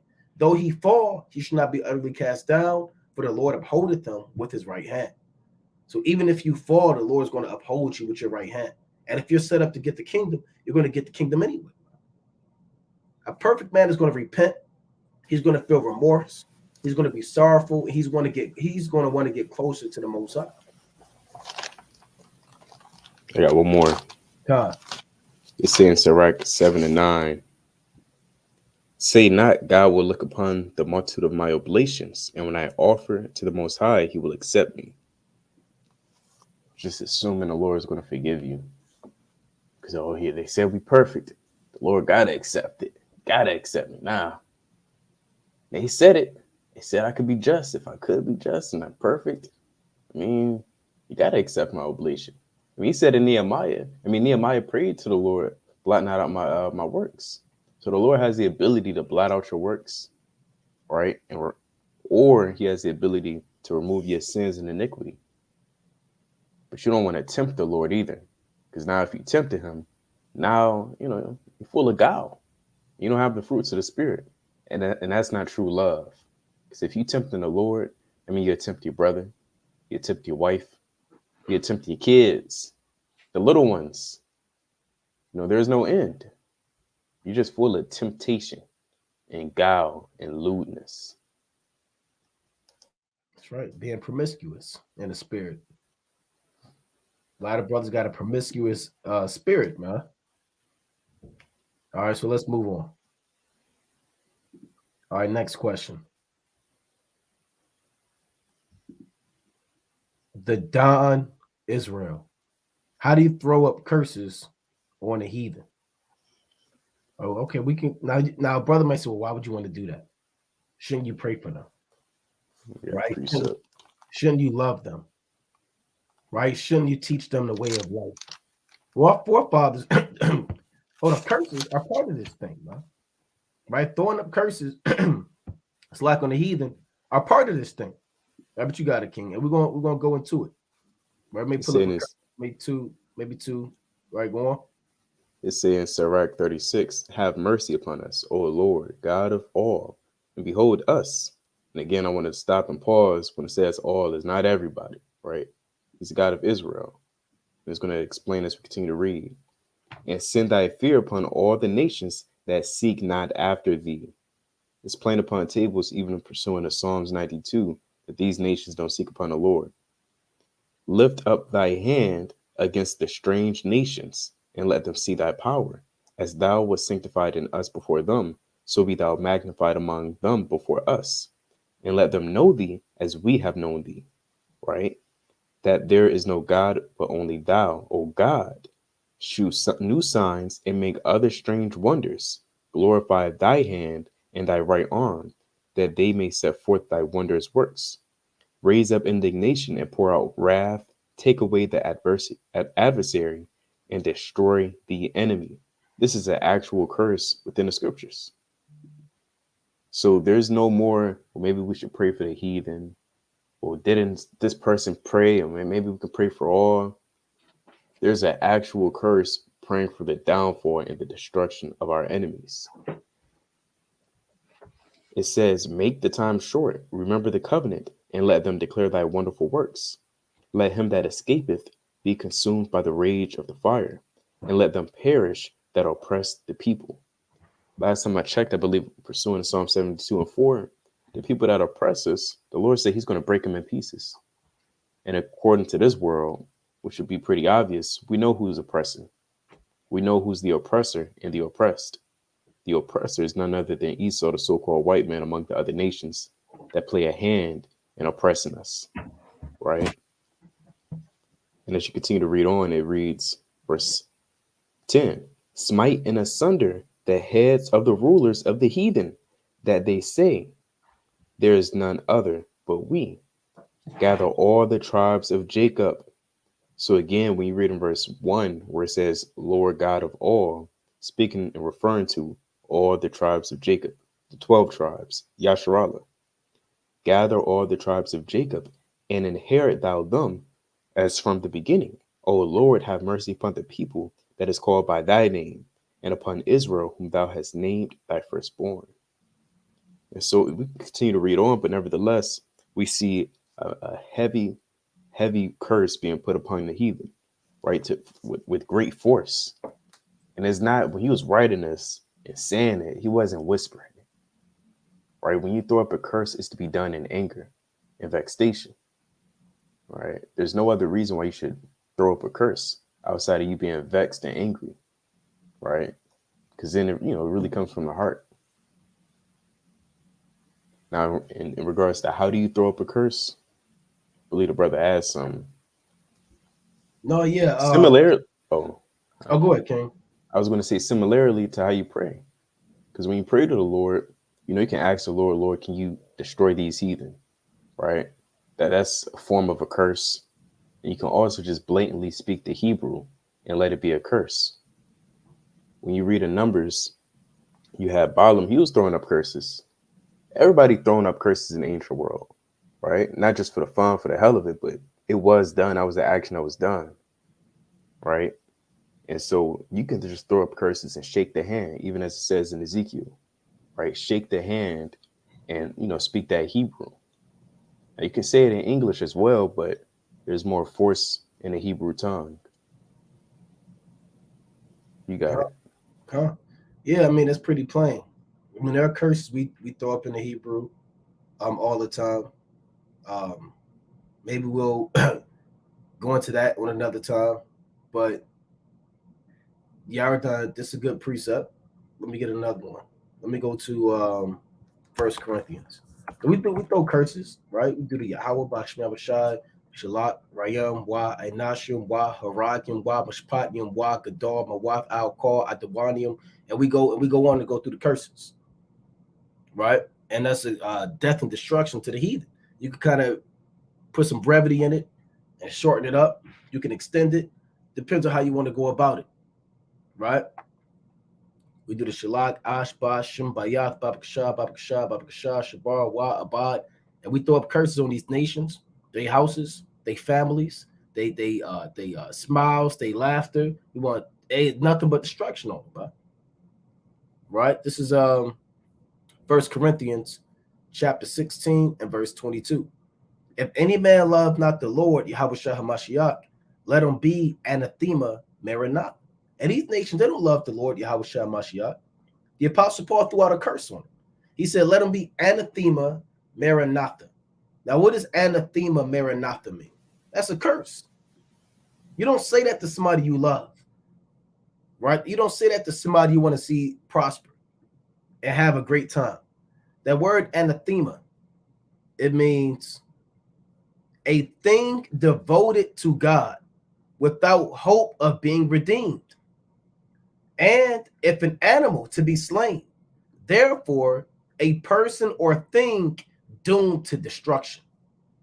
A curse, a man accursed, devoted to the direst of woes. Right? So that man, if you say anathema maranatha, you're praying that the Most High set this guy on fire. Maybe this guy, he get hit in a car accident and his neck break. Hey, maybe this guy, you got to be careful with these curses, bro. You throw up an anathema maranatha on somebody, you hoping this guy split in half. And maybe get struck by lightning. Maybe he's walking down the stairs, he break his ACL or tear it. Hoping this guy gets shot by a stray bullet. That's how serious this gospel is, man. So the Apostle Paul, he said, any man believe not, let him be anathema maranatha. So anathema, right, again, it means somebody devoted to, doomed to destruction. There's no hope. And your curses mean stuff, man. I mean, it carries weight. You have power in faith for this to actually happen. So you can't be cursing your father and your mother, putting curses on a brother. I can't put a curse on Yaradon because he stepped on my shoes, man. That's wickedness. So that's the word anathema. Right? Now let's go to Maranatha. Right? Maranatha says, our Lord cometh, the will come. So pretty much he's saying, if any man don't believe, may the Lord destroy you when he come. All right? May you be slain by the sword. May you be jammed up by the Most High. So that's a big deal right there. You have power through faith. You got something else, Yaradon? No, you got it. I was going to say something when he's done. Oh, go ahead, because I had a quick precept after. I was gonna say I threw up a curse on my coworker. It wasn't a Jake, obviously. It wasn't Israel. It was Ishmael, right? Because he was over me in my last job in regards to like being in a higher position. He was kind of he was pushing his hand. He was doing the most, and I threw up a curse. And that same day, within the space of an hour, his knee popped. He heard just a loud pop. He's like, ah! And I was like, this. I just did this. I said, you all right? You know, I'm still at work. I'm not going to say, Khan, all praises. I'm like, you all right? He said, I popped my knee. That's right. I got to go. And I said, oh, man. Oh, man. Too bad. Oh, man. And, hey, next thing you know, I was out of there. You know, I went home. Because it was like a Sabbath or a new moon where I had to get some read. It was something. I was real vexed because I had to do something important. It was no folly. It was like something pertaining to the truth. And he just kept holding us over. He said, I just stay a little bit longer. So, you could throw up curses on these enemies. I threw up a lot of curses at on my coworkers because it was real pervert and lewd, you know. And again, you don't want to just use it like it's a sword just slashing everybody. You know, you should be wise in how you use it as well. You throw up a curse and you wicked, the Lord will reflect that curse. Yeah. So what you doing throwing up a curse? You just as wicked. Right. You know? So you want to be in the right spirit when you throw up curses as well. You don't want to just finish committing adultery and then just murdering a brother. And then a brother kind of give you an evil lie and you throw up a curse on him. It tell you that in James, but you know, you got it. Yeah, quick precept. Sirach 21-27. When the ungodly curseth Satan, he curseth his own soul. See that? So like Yaradan was saying, man, don't be throwing up curses when you just got through committing damn lust. You just slammed your laptop shut at 2:46 a.m. Then you want to throw up curses on your father because he left you. Now you start thinking of your father. You got some time when you freak off, then you think about your father when he left you. You start throwing up curses at 2:50. From 2:50 to 3 p.m., you're throwing a curse on your father because he left when you was 14. You know? And that's not what this thing is about. Right? You throw up curses and wisdom. Right? Let me get this quick precept in Job 31. Right? Throw up your curses and wisdom, right? Right? Job chapter 31 and verse 29. If I rejoice at the destruction of him that hated me, this speaking about a fellow Israelite, or lifted up myself when evil found him, neither have I suffered my mouth to sin by wishing a curse to his soul. So you see that if you got a fellow enemy in Israel, maybe y'all at odds, maybe y'all not seeing eye to eye. If you throw up a curse on him, you might have to deal with the Most High. You know, you have to deal with the Most High because these curses are real, man. Right? These curses are real. You have power to do that. All right, let's go to 2 Kings chapter 2. Did not Elisha throw up a curse? This 2 Kings chapter 2 and verse 23. And he went up from hence, and he went up from thence unto Bethel, this Elisha. And as he was going up by the way, there came forth little children out of the city and mocked him and said unto him, Go up, thou bald head. Go up, thou bald head. So they was getting on him, man. You got to kind of think about how Jake is now. Little bad kids, man. Right?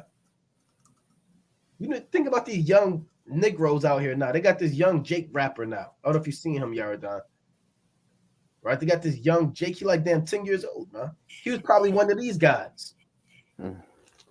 You know? They got this guy at the club flashing money. And this guy should be damn the 4th grade somewhere, man. You know? So they had wicked kids back then too going off. So what did Elisha do? Did Elisha say, hey, look, you know, don't do that. Just relax a little bit. Did Elisha say, you talking about my bald head? Well, let me tell you what happened. Here's what happened. My master Elijah, and then they didn't give him the whole breakdown. What did Elisha do? And he turned back and looked on them and cursed them in the name of Yahweh. And there came forth 2 she-bears out of the wood and tear 42 children of them. Now I want you Christians to break that down. Why would a man of God with a double portion of Elijah's spirit throw up curses? And what he said was he summoned 2 she-bears in the Hebrew. So he was pretty adamant on what he wanted, because your curse is very specific. So he summoned these wild beasts in the Hebrew. And then guess what happened? The Most High sent 2 angels down, pursuing the Sirach 39 and 28, teeth of wild beasts, scorpions, and a sword, punishing the wicked to destruction. He sent 2 angels down, and those 2 angels, they come down, they inhabited the mind of them 2 bears, and they went through and they murdered 42 children. That's a massive death. And that'll be all over the news, man. If this happened, and they'll lock this guy up. Right? And Elisha probably walked away in slow motion as the she-bears was ripping. Hey, you can't run from a she-bear. You seen that movie, The Revenant? This guy, Leonardo DiCaprio, tried to fight I don't know if that was a she-bear or not, but it was a big bear. And that bear had his way with him, man. And that bear was probably slapping them children. You watch that movie, he slapped that guy into that tree, man, like he was nothing. This had to have been a big deal. This was a sight to see. They probably screaming, running, get off of me. Bears ripped 2 bears. And you would think, with 42 children, they could have escaped. At least one of them would have escaped. Though them bears was putting in work. So, he could do these things, man. You could summon a she-bear on your enemy. Well, not me. I can't do that. That sounds... Well, if you don't believe you can summon a she-bear, you can't summon a she-bear. Yeah. If you say, well, that's too far-fetched, then yeah, it is too far-fetched. I'll just leave it at that. No, not me. Little old me, little old Joe. How can little old Joe just do such a thing? Well, you're an Israelite, man. You could summon. You could. Oh, go ahead, King. Yeah, I was just say, yeah, are gods. Right. Hey, Yahweh Shah said he could summon legions of angels if he wanted to, man. He said, don't you think I could summon X amount of angels if I wanted to? So this thing is real, man. This isn't for play. You can throw up curses on your enemy, man. You got an Edomite giving you hell at your job. Right? They're trying to sue you, take you to court. You're being locked up unjustly. It got to be sincere, too. It can't be you were speeding, then Esau pulled you over, but brother, you knew that you were speeding and you was drunk, so then you get tackled to the ground and you thought. And there's this video. This Israelite couple got pulled over, man, and it was calling on the name of the Most High, and they got beat up. I don't know if you've seen that, Yardan. They got pulled over and they got jammed up pretty bad. So you got to know what's going on in this thing. This other video, this sister, she was at a Walmart, I think, and she bit a cop. Yeah. Well, the Lord is not dealing with that, man. The Lord is not dealing with you biting the powers that be, man. Out of lust. So you gotta kind of know what's going on in this thing. I got one more real quick. Let's go to Job. This is Job chapter 3 and verse 7. This is Job speaking about his damn life, man, that he lost. Right? All his family, all of his wealth. And he's praying that the Most High just blot out the day that he was born. Now, this is Job chapter 3 and 6. So he's essentially throwing up a curse on the day that he was born. As for that night, let darkness seize upon it. Now, if the Most High heard the voice of Job, the Most High could listen to that. And the Most High could curse an entire day and just cut Job down. He could kill Job. He could have just took Job out the land of the living if the Most High was to listen to this curse. As for that night, let darkness seize upon it. Let it not be joined into the days of the year. Let it not come into the number of the months, man. So that's the power that Job knew about curses. And he this was passion. He wasn't playing around. He lost everything. And he threw up a curse on the day that he was born that day never happened. Lo, let that, and that means he would essentially just be going off the face of the earth, man. Lo, let that night be solitary. Let no joyful voice come therein. Here's the point. Let them that curse it, that curse the day, who are ready to raise up their mourning. Well, what does this mean? Let them that curse. There are people in the ancient world that throw up curses, man. How does Job know about people that curse? And it's not talking about, oh, you said the B word, or they said hell, and they said damn. No, there are men. They throw up curses. Job said he want those men that always do that. He want them around him right now. And he want them to hear his account and curse that day. Let them curse it. That curse the day. There are people that curse days, man. What else do these guys do? Who are ready to raise up their mourning. Now, what does this mean, who are ready to raise up their mourning? When you go into this word mourning in the Hebrew, what does it say? What is it going into? It says Leviathan, sea monster, a dragon, right? Large aquatic animal, perhaps the extinct dinosaur, Plesiosaurus, exact meaning unknown. Speaking about Leviathan and a large creature out of the waters. So Job is saying, let the people curse it that curse the day, who are ready to raise up Leviathan. So you have people that could raise up wild beasts, man. Like Elisha, he could raise up she-bears. You have people that could raise up whales, right? You got people that could raise up large things out of the water, man. You could potentially raise up Leviathan. If you're on a level, and you could raise up a damn eagle, right? So these throwing up curses is real, man. Right? Job knew about those men, right? A guild of men or a league of men, right? That were ready to throw up those curses, right? So you'll see that curse the day where I was born. That stuff is real. So Jake, again, be mindful of your curses, man. Right? You know, you don't want to, right? You know, do too much. And don't throw up curses on your wife because she burnt the unleavened bread, right? Or your son because he forgot the precept. Most of us going to get up with you, man, because you have no discretion and love. That's right. Oh, go ahead, Yardan Salakia. No, that was it. Yeah. It's time and a place for everything. Right.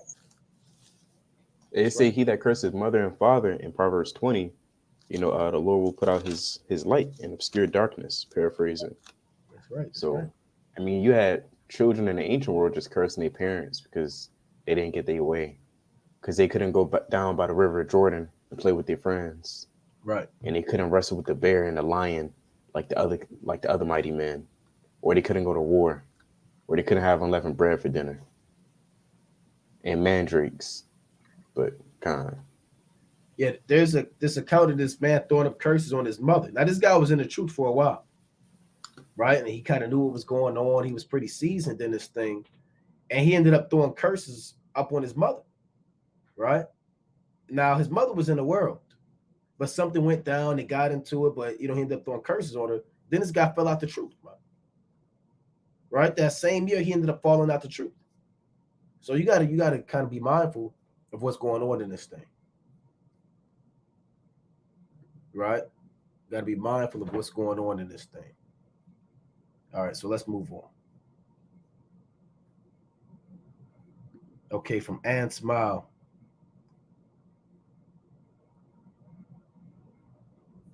What's the most important food to have for storage?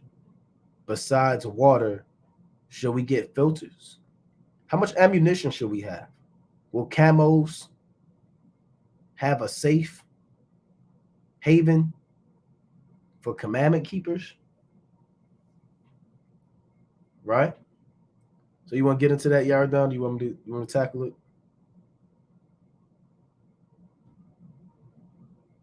You on mute. Kind of Salaki at the water. It's saying Isaiah 55:6. I'm getting this other precept as well. I'm gonna read it. Seek ye the Lord while he may be found. Call ye upon him while he is near. Right? And so I bring that out to say when you seek for the Lord, you're expecting the Lord to deliver you. You're not expecting the Lord to give you a bug out bag or a certain amount of items or necessities that you think that you may need to survive. Because at the end of the day, it's the Lord that's going to provide you. Because all the items and weaponry that we may have and stock up, that can vanish within a night. That can rust, it can expire. Anything can happen to that. We may even give up the ghost before we may have a chance to use that. So the chief number one thing is to seek the Lord while he may be found. And in that verse, it can be expanded to a lot. It can be expanded or expounded to the point where you can touch on faith, mercy, understanding, right? Because those things are a little bit more, or I'll say a lot bit more important than trying to figure out should you have storage and filters and ammunition. The Lord can jam up a gun. I mean, the Lord can do a lot of those things. But let me get this other precept. This Isaiah 30 and let me get this other one. Where is it? 30 and 21.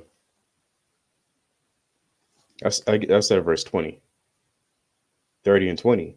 And though the Lord give you the bread of adversity and the waters of affliction, yet shall not thy teachers be removed to a corner any more, but thine eyes shall see thy teachers, and thine ears shall hear a word behind thee, saying, This is the way, walk ye in it, when ye turn to the right hand, and when ye turn to the left. So even when you read the book of Eli, it's like you're watching that movie, the book of Eli. I mean, in that movie, the Lord is guiding him throughout the entire movie. And again, you can say, well, it's just a movie, Og. That's not really real. I mean, Esau make these movies, these whistleblowers, the cabals, they make these movies that kind of foreshadow what's going to happen, which is in turn pretty true. Because in that movie, nobody had water. It was a famine. And the Lord promised those things, famine, death, destruction within the land. There's no amount of things that you can carry for a dispensation of time to provide you satisfaction. Only the Lord at the end of the day will give you life. He said, I kill and I make alive, I heal. Right? So the Lord is going to do all those things. So you shouldn't really, have to worry about stacking up on a million things. Or, at least me personally. Now, brothers may want to have a gun or a sword, whatever the case is, that's fine. But you also shouldn't want to rely upon it as well. Because even as it says, and I believe in Psalms or Proverbs, some trust in horses, some trust in chariots, some trust in this and that and a third. And you don't want to get in a spirit or get in the mind of gathering these things up where you just put your utter trust into it. I got another precept, but you got it. I got to find it.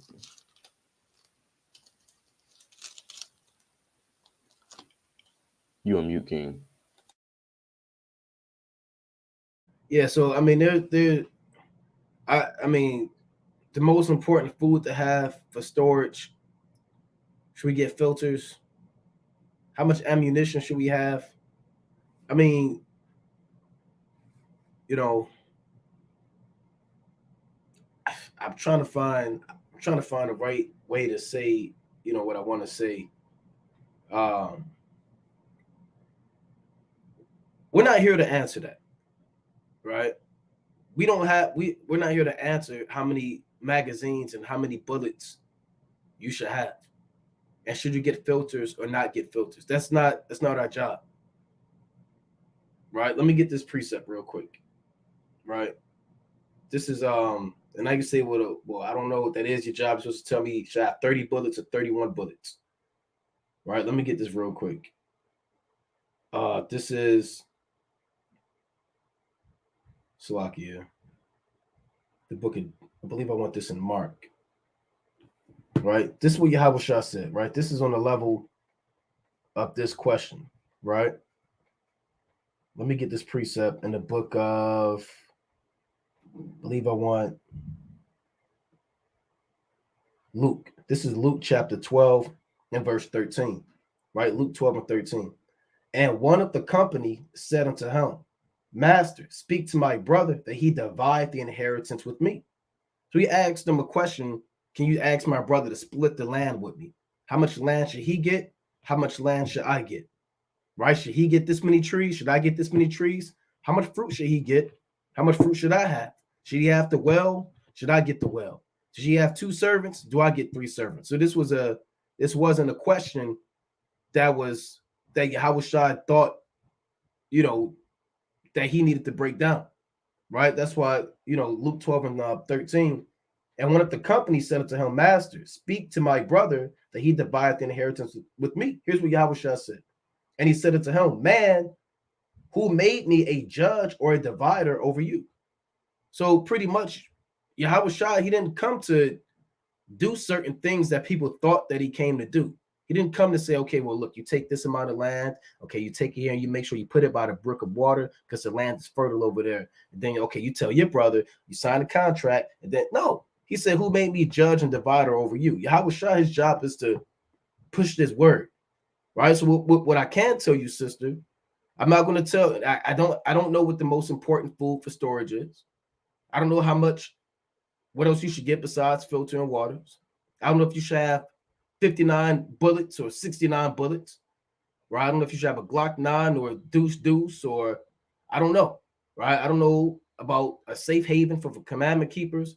All I know is that when this place goes down, you need to call on the name of Yahweh Ba'Shem Yahushua, right? Let me go to Psalms chapter 50 and 15. When this place goes down, you need to call on the name of Yahweh Ba'Shem Mashiach Yahushua. Now, whatever resources that you have applied and that you have acquired, if the Most High allow you to use those things, then all praises to Yahweh Ba'Shem Yahushua. May they be used for your advantage and that you may fare well in the day of evil, right? But if not, you're still going to trust in the Most High, right? And that's what it comes down to at the end of the day, building up your faith and trusting in the Most High, right? This is Psalms chapter 50, right? And verse 15. And call upon me in the day of trouble. I will deliver thee, and thou shalt glorify me. Right? So your job is to focus on calling on the name of the Most High and building up your faith and building up your spirit and building up you serving the Most High by doing the works that a righteous woman is going to do, because what's going to deliver us? Our works and our faith. Right? Not your carnal works of gathering material things, but your spiritual works of gathering up riches that are laid up in heaven, which neither thief nor moth or thief can break in or corrupt and things of that nature, man. Right? Or the moth can corrupt, paraphrasing. Your job is to gather up the righteous works of an Israelite woman and see, well, let that be my primary focus. If you don't let that be your primary focus, then it's going to throw you off in the spirit, right? It's as if I wanted to acquire, how many swords should I have? How many, packs of rice should I have? How many air filters should I have? But I haven't been maximizing the talents that the Most High have given me. What good is that going to profit me in a day of evil? Those carnal things are going to profit me if I haven't been doing the spiritual things first, right? Let me go to Matthew chapter 6. So again, right, I don't have to answer. And I may not be the one to answer that question. Maybe somebody has the answer to what's the most important food. Maybe somebody says, okay, no, you need rice. Or no, you need baked beans. Maybe somebody has that answer. Maybe they know, okay, besides filter, okay, you get your water. Okay, you get your AA batteries. You get your rubbing alcohol and 3 Band-Aids. Maybe somebody knows if you need 59 bullets or 60 bullets. right? Maybe that's an answer somebody can put out there. But our job is to teach faith and to teach you the right ways of wisdom and salvation. Now, the Lord also did say in Proverbs 21 and 31, the horse is prepared for safety. It's like a horse is prepared for battle, but safety is of the Lord, right? So there's nothing wrong with having things, but understand that safety is of the Lord, right? This is Matthew the 6th chapter, right? Let's go to Matthew chapter 6. This is Matthew chapter 6 and verse 25. Therefore I say unto you, take no thought for your life, what ye shall eat, or what ye shall drink, nor yet for your body, what ye shall put on. Is not the life more than meat, and the body than raiment? Behold the fowls of the air, they sow not, neither do they reap, nor gather into barns, yet your heavenly Father feedeth them. Are ye not much better than they? Which of you, by taking thought, can add 1 cubit unto his stature? And why take ye thought for raiment? Consider the lilies of the field, how they grow, they toil not, neither do they spin. And yet I say unto you that even Solomon and all his glory was not arrayed like one of these. Wherefore, if the Most High so clothe the grass of the field, which today is, and tomorrow is cast into the oven, shall he not much more clothe you, O ye of little faith? Therefore, take no thought, saying, what shall we eat? Or what shall we drink? Or wherewithal shall we be clothed? Because you may not even feel like you're always going to have enough anyway. Right? You're always going to be, oh, do I have enough? Do I have enough? But oh, it's not enough. I got to get more. Right? I don't know if I have enough food. Is it enough? Well, what if, there's always going to be thoughts of you never having enough, because you'll never have enough because you don't know what's coming on the earth. That's what the Most High said, take no thought. Right? For after, Slakia, verse 32 in Matthew 6, for after all these things do the Gentiles seek. For your heavenly Father knoweth what ye have need of all these things, or need of all these things. But seek ye first the kingdom of the Most High and his righteousness, and all these things shall be added unto you. So we have to focus on calling on the name of the Most High, building up our faith, and maximizing our talents and righteousness. If you know food for storage, and there's no sin in that, it's not wicked, but when you weigh it in the balance, you want to understand that you building up the spiritual things is going to outweigh your carnal things. But you got it, King. God is saying 2nd Ezra 16 and 40, O my people, hear my word, make you ready to the battle. And in those evils be even as pilgrims upon the earth. He that selleth, let him be as he that fleeth away, and he that buyeth as one that will lose, and he that occupieth merchandise as he that hath no profit by it, and he that buildeth as he that shall not dwell therein, he that soweth as if he should not reap, so also he that planteth the vineyard as he that shall not gather by the grapes. They that marry as they that shall get no children. And I'm going to jump down to 45. And therefore they that labor, labor in vain. But I'm going to jump down. But that's all I really wanted. The point I really wanted to touch on and extract was 40 through 42, where at the end of the day, is like, I hate to say it, but in a way, it's almost all in vain, because the Lord is going to provide you what exactly you may need. So I wouldn't give too much thought. Not saying you're giving your whole life and mind over to it, sister, but you don't want to give too much thought over to it, and just let the Lord do his work, and let the Lord do his hand.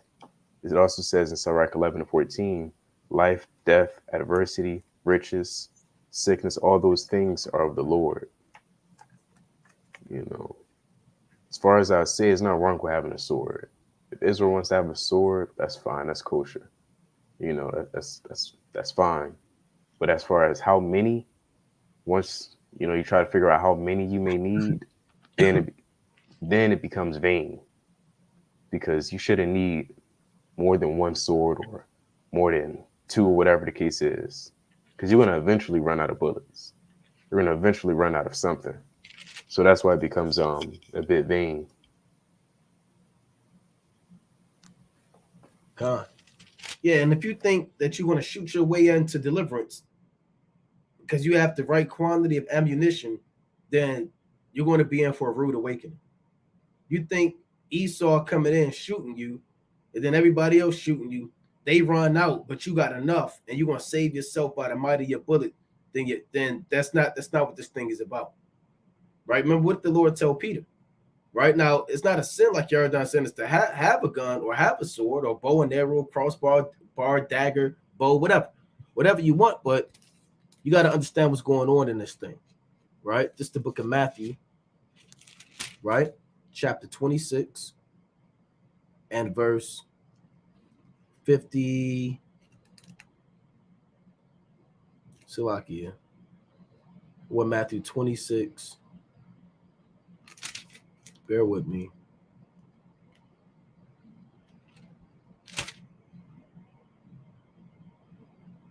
(52) Salakia. Matthew 26 and 52. Then said Yahweh to him, put up again thy sword into his place, for all they that take the sword shall perish with the sword. So take the sword, meaning you take up arms thinking that you're going to deliver yourself. That's what it means, take the sword.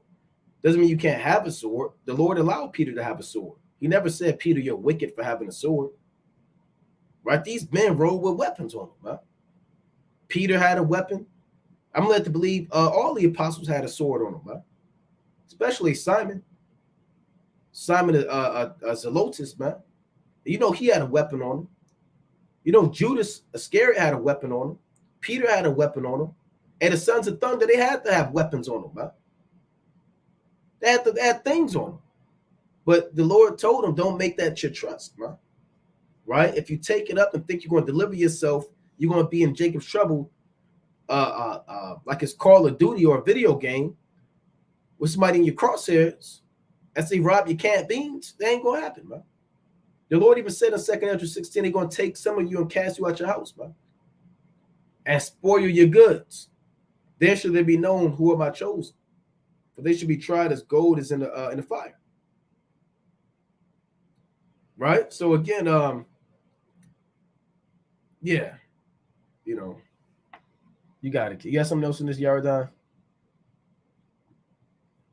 All right. Is lust only a sin if it's someone's possession?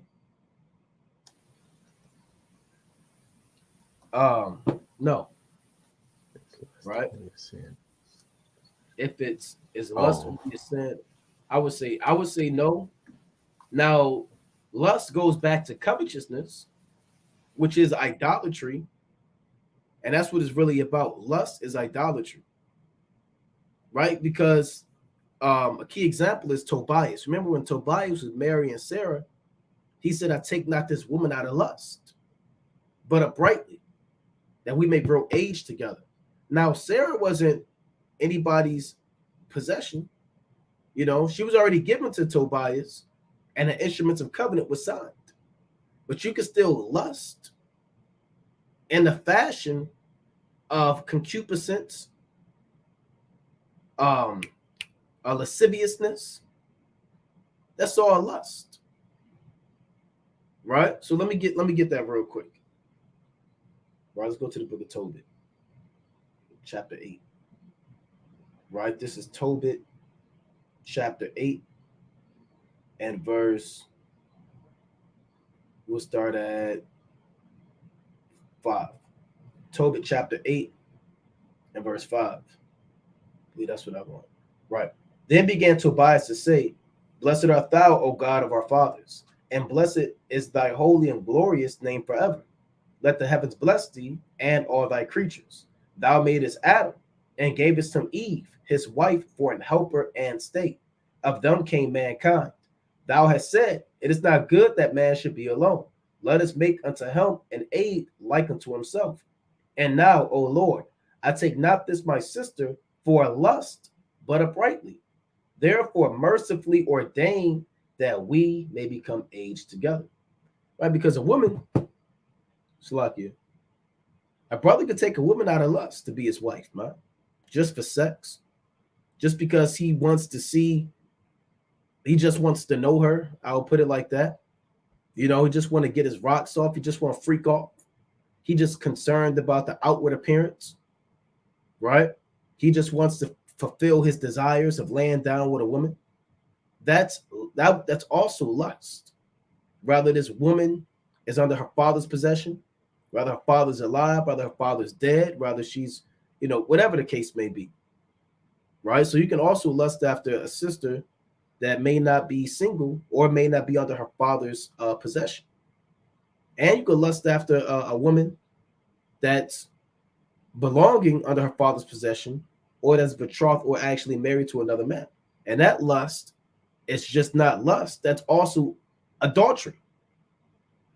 So if you're lusting after somebody's wife or a woman that's promised to another man, you kicked it up a notch.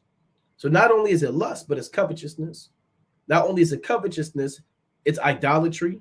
Not only is it idolatry, but now you just turned up the knob to adultery. So lust, it's manifold. But you got it, King. That's plain. Yeah. And lust doesn't always have to deal with women. You could lust after a brother's mitri. Gotta have that mitri, man. Look at that white with that blue in there. Gotta be silk. No, I gotta be satin. Damn. Wondering where he got that from. Gotta have that. Maybe when I see him, I'll take it. Right? A brother could just lust after a brother mitri, man. You could lust after a brother's shoes. These Negroes of the world lust after brothers' Jordans, man. Walking up on brothers, what size you wear? That's my size. That's lust, man. You got people that lust after people's clothes, man. And you got people that lust after stuff that don't even belong to nobody, man. Because they be in their own mind fantasizing and freaking off. All right, so that's lasciviousness and also concupiscence. All right, next question. Well, VAPs, I would assume that's camps, accept people from other camps. Should people set up their own safe haven or other people in this truth? And should there be a password for being in the truth? So again, I don't know if people are going to accept. Hopefully, Israel is beyond that. What camp you from? Spirit in the days of evil. That would be beautiful. A brother starving, you say, "What camp you in?" "Oh, I'm in HOY." "What the hell with you?" "Nah, man." "Well, what camp you in?" "Oh, I'm in IUIC." "Oh, well, hey, look, man, hey, look, it is what it is, man." Well, that's our mentality towards it. Is that the same for everybody? Hopefully, Now, is there a secret password and a safe haven? Certain camps, they set up a safe haven. I've heard about it, right? They set up a safe haven. They got a secret spot they're going to go to, right? It's not a secret. Now, is there a password? Do we have a safe haven? No, we don't have a safe haven. If you're in WFI, we don't have a safe haven. If you think we have a safe haven, our safe haven is the Most High, right? And our safe haven is Yahweh Shah. Your brothers, I heard WFI, they got a safe haven for the day of evil. We're going to put it out there for the record. Watchman for Israel does not have a physical safe haven. Our safe haven is Yahweh, Ba'ashima Mashiach, Wamalak Yahweh Shai, the King of Kings and the Lord of Lords. He's been a safe haven for Abraham and his pilgrimage. He's been a safe haven for Isaac and his pilgrimage. He's been a safe haven for Jacob and his pilgrimage. And he is our safe haven and our pilgrimage once we become pilgrims on the earth. So again, do I know about a password? I don't know about a password. If there's a password, more power to those who have the password. May you rest upon it and lock it in a box somewhere that nobody finds out. Or may you share it to whom you want to share it to. But we're going to keep our trust in the Most High. I got a quick precept. Right? Let's go to Psalms chapter 20. Right? And Yardan, I think you wanted to get this precept early. You kind of paraphrased it. This Psalms chapter 20 and verse 7. Some trust in chariots and others, some trust in chariots and some in horses, but we will remember the name of Yahweh, our God. They are brought down and fallen, but we are risen and stand upright. So some people trust in what they got mapped out. They got location X that they're all going to reach out and go to. And if you got that and the Most High ever work out, all praises, right? May the Most High be with you and preserve you in the day of evil. You know, nevertheless, we believe through faith that Yahweh Bashmi Shah is going to be with us regardless.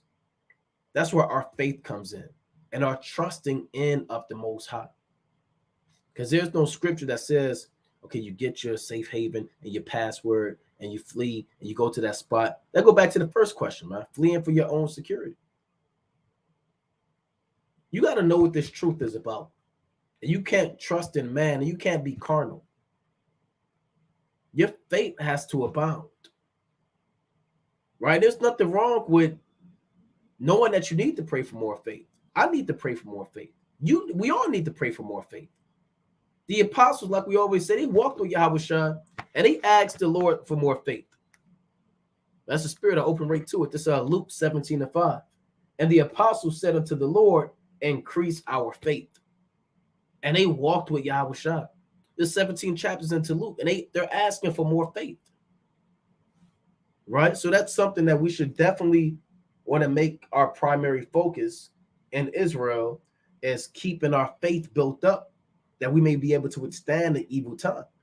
Because if you put your faith in a safe haven and a password and this location, and okay, this camp gets in, this camp don't get in, I got my ammunition, I got this, you don't want to have that mentality, right? You don't want to have that mentality, right? You want to have a spiritual mind. To be carnally minded is death, but to be spiritually minded is life and peace, right? But you got it, King.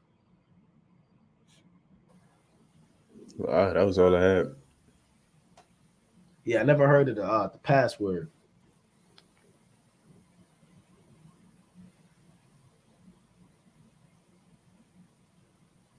Okay. I think this is our last question. How will anyone know where any safe camp is?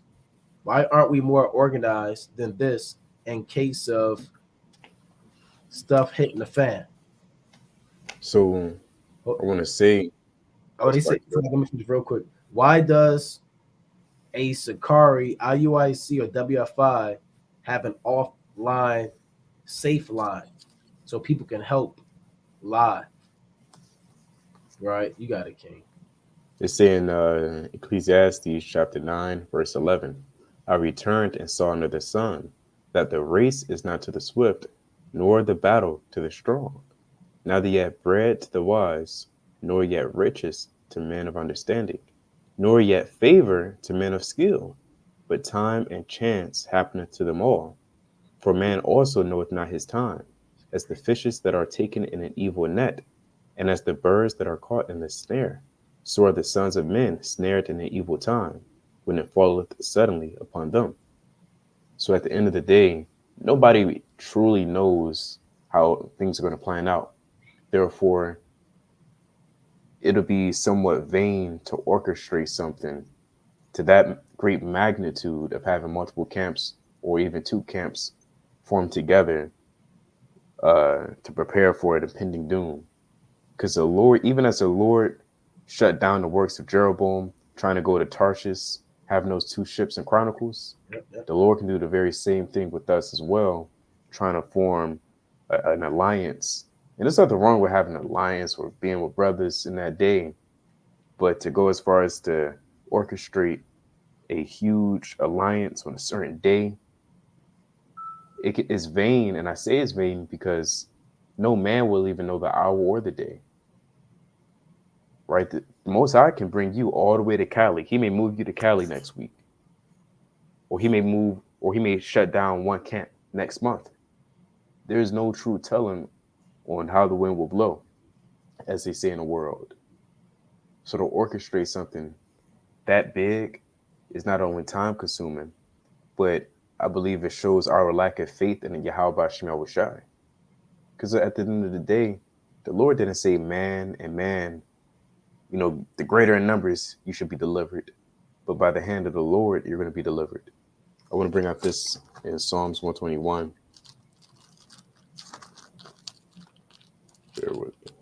Here it is, Psalms chapter 121, verse 1. I will lift up mine eyes unto the hills, from whence cometh my help? My help cometh from the Lord, which made heaven and earth. He will not suffer thy foot to be moved. He that keepeth thee will not slumber or sleep. And I wanted to get this as well in Psalms 123 and 1.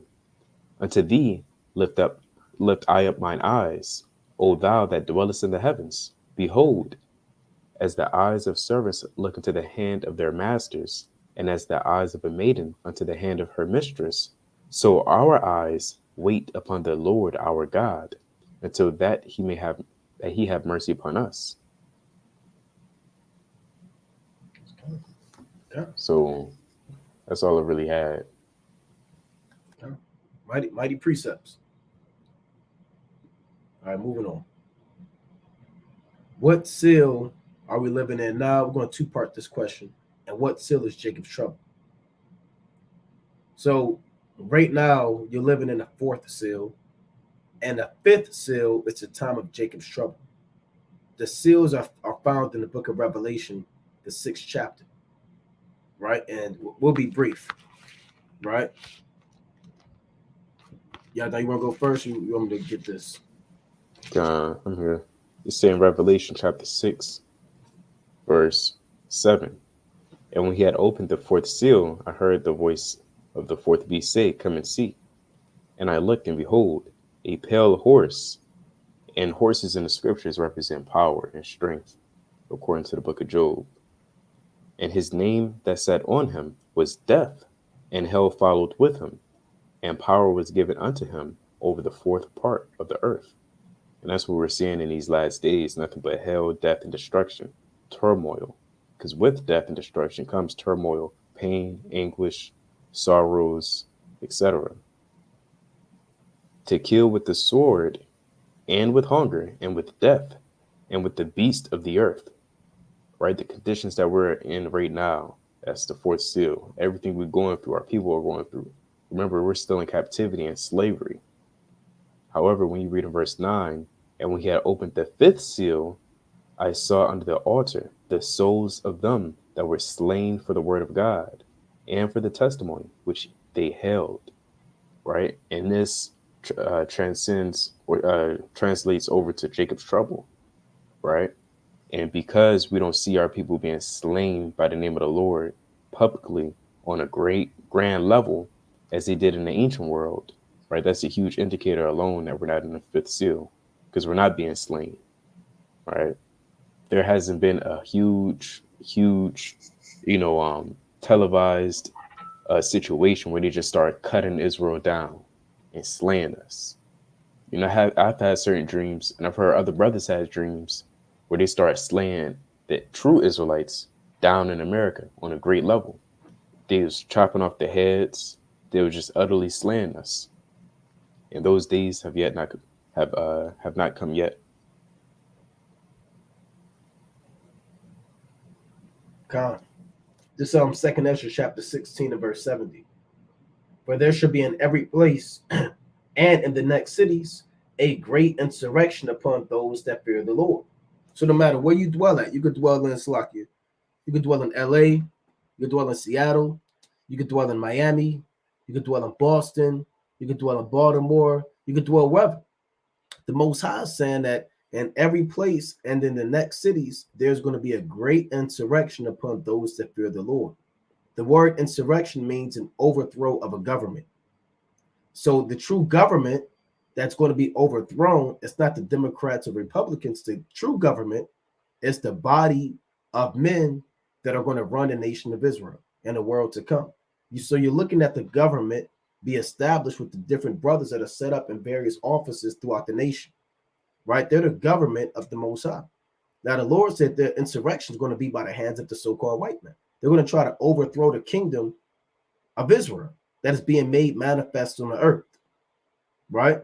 Now, when is that going to happen? Like Yaradan said, that's going to be during the time of the fifth seal, right? Because he said he saw under the altar the souls of them that were slain for the word of God. Nobody's being slain for the word right now. You might have a brother get locked up. They might be out, maybe 3 days later. Right? He might get hemmed up. He might get arrested. He might be out next day. Right? But the day is drawing nigh where it's going to be, complete, utter massacre against the servants of the Most High. However they fuel that to get that going, rather they do more hate speech, misinformation, false flag attacks. However this devil plans to do it, right? We know the Most High, he's going to set it up anyway, but that's going to be the time. And you're going to know when it's that time. A lot of people say, well, Jacob's trouble happened already. Or people say, we're currently living Jacob's trouble. Now, if you're not going to have to ask if this is Jacob's trouble or not. You're going to know it. And if you don't know it, you're going to find out. Right? That's how severe the wrath of the so-called white man is going to be. All right. Let me get one more real quick on that.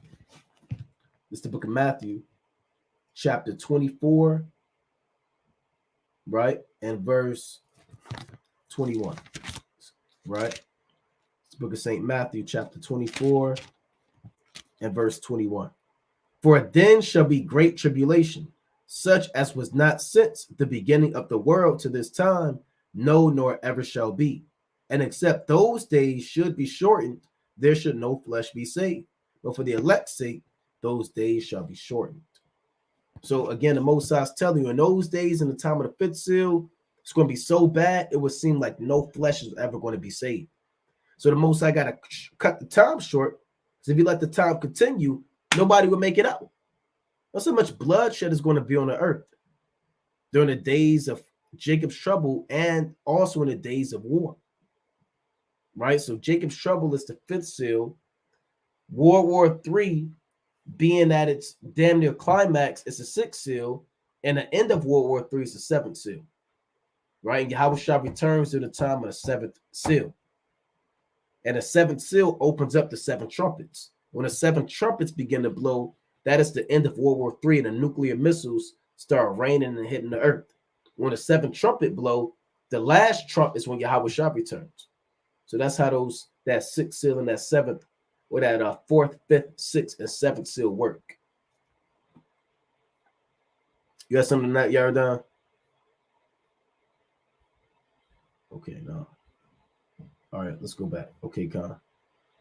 All right, next question. Right, through the spirit and power of Yahweh Bashmel Shah. Okay, Love Pious.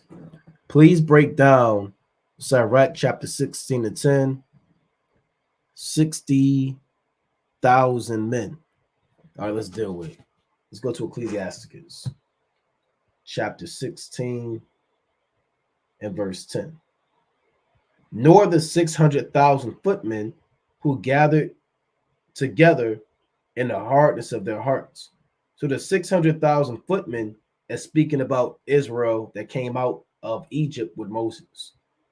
That's what Sirach 16 and 10 is talking about, right? Those are the footmen of Sirach 16. Those are the men that came out of the wilderness with Moses. Right now, let's see. I want to get this precept because they were actually numbered. Right? They were actually numbered. So bear with me. Right? Let's actually get that account.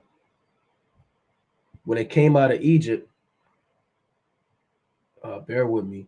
They were numbered, and the number of them, because we came up harnessed. Right? This is Exodus chapter 12 and 37. And the children of Israel journeyed from Ramesses to Succoth, about 600,000 footmen, or 600,000 on foot that were men besides children. So we had 600,000 men that came out besides children. So Ecclesiasticus chapter 16 and 10 is giving you the breakdown of what happened throughout different points of history, but you got to go back into the law or into the prophets to pretty much uncover what it's talking about. Right? Bear with me.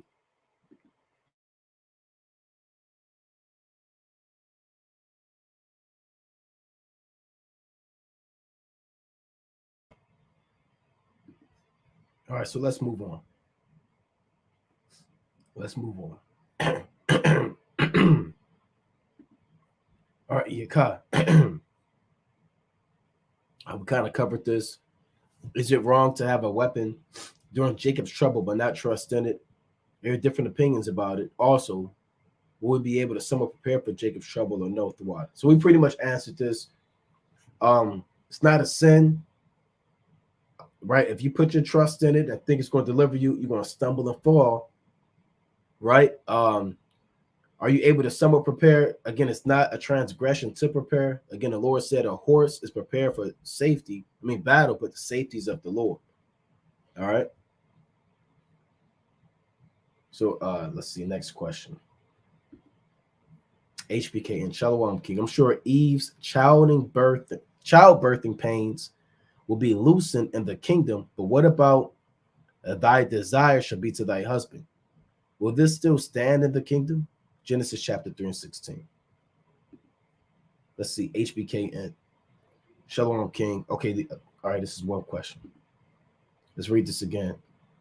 Well, basically, will Genesis chapter 3 and 16 still stand in the kingdom? Yes, it's still going to stand in the kingdom, right? That's implemented as a law as well, right? Let's go to the book of 1 Corinthians chapter 11. It's ultimately set up as a law, right? This 1 Corinthians chapter 11 and 3. But I will have you know that the head of every man is Hamashiach, and the head of the woman is the man, and the head of Hamashiach is the Most High.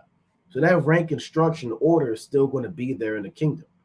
Now, a woman's desire to be towards her husband is also part of a woman's nature and part of the law that is going to be within the kingdom of heaven, because the women are still going to have to submit unto their husband, right? Let's go to Genesis chapter 3 and 16. Let's read that, right? Genesis chapter 3 and verse 16, right? Let's read it.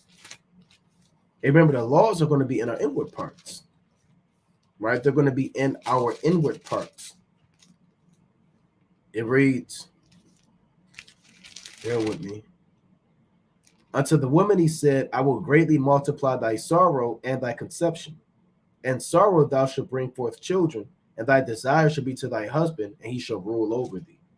Right? So, yeah, that's still something that will stand in the kingdom. You're still going to have your husband over you in the kingdom. That's the natural order that the Most High set up. A lot of things that went down in Genesis, this being one of them, it was initially set up as a curse, but it's more so the Most High implementing the nature of man and woman and how that relationship is going to happen, right? It had to been a way for it to be set up, carnally speaking, for a woman's desire to be towards her husband. Remember, Genesis is the origin of all these things.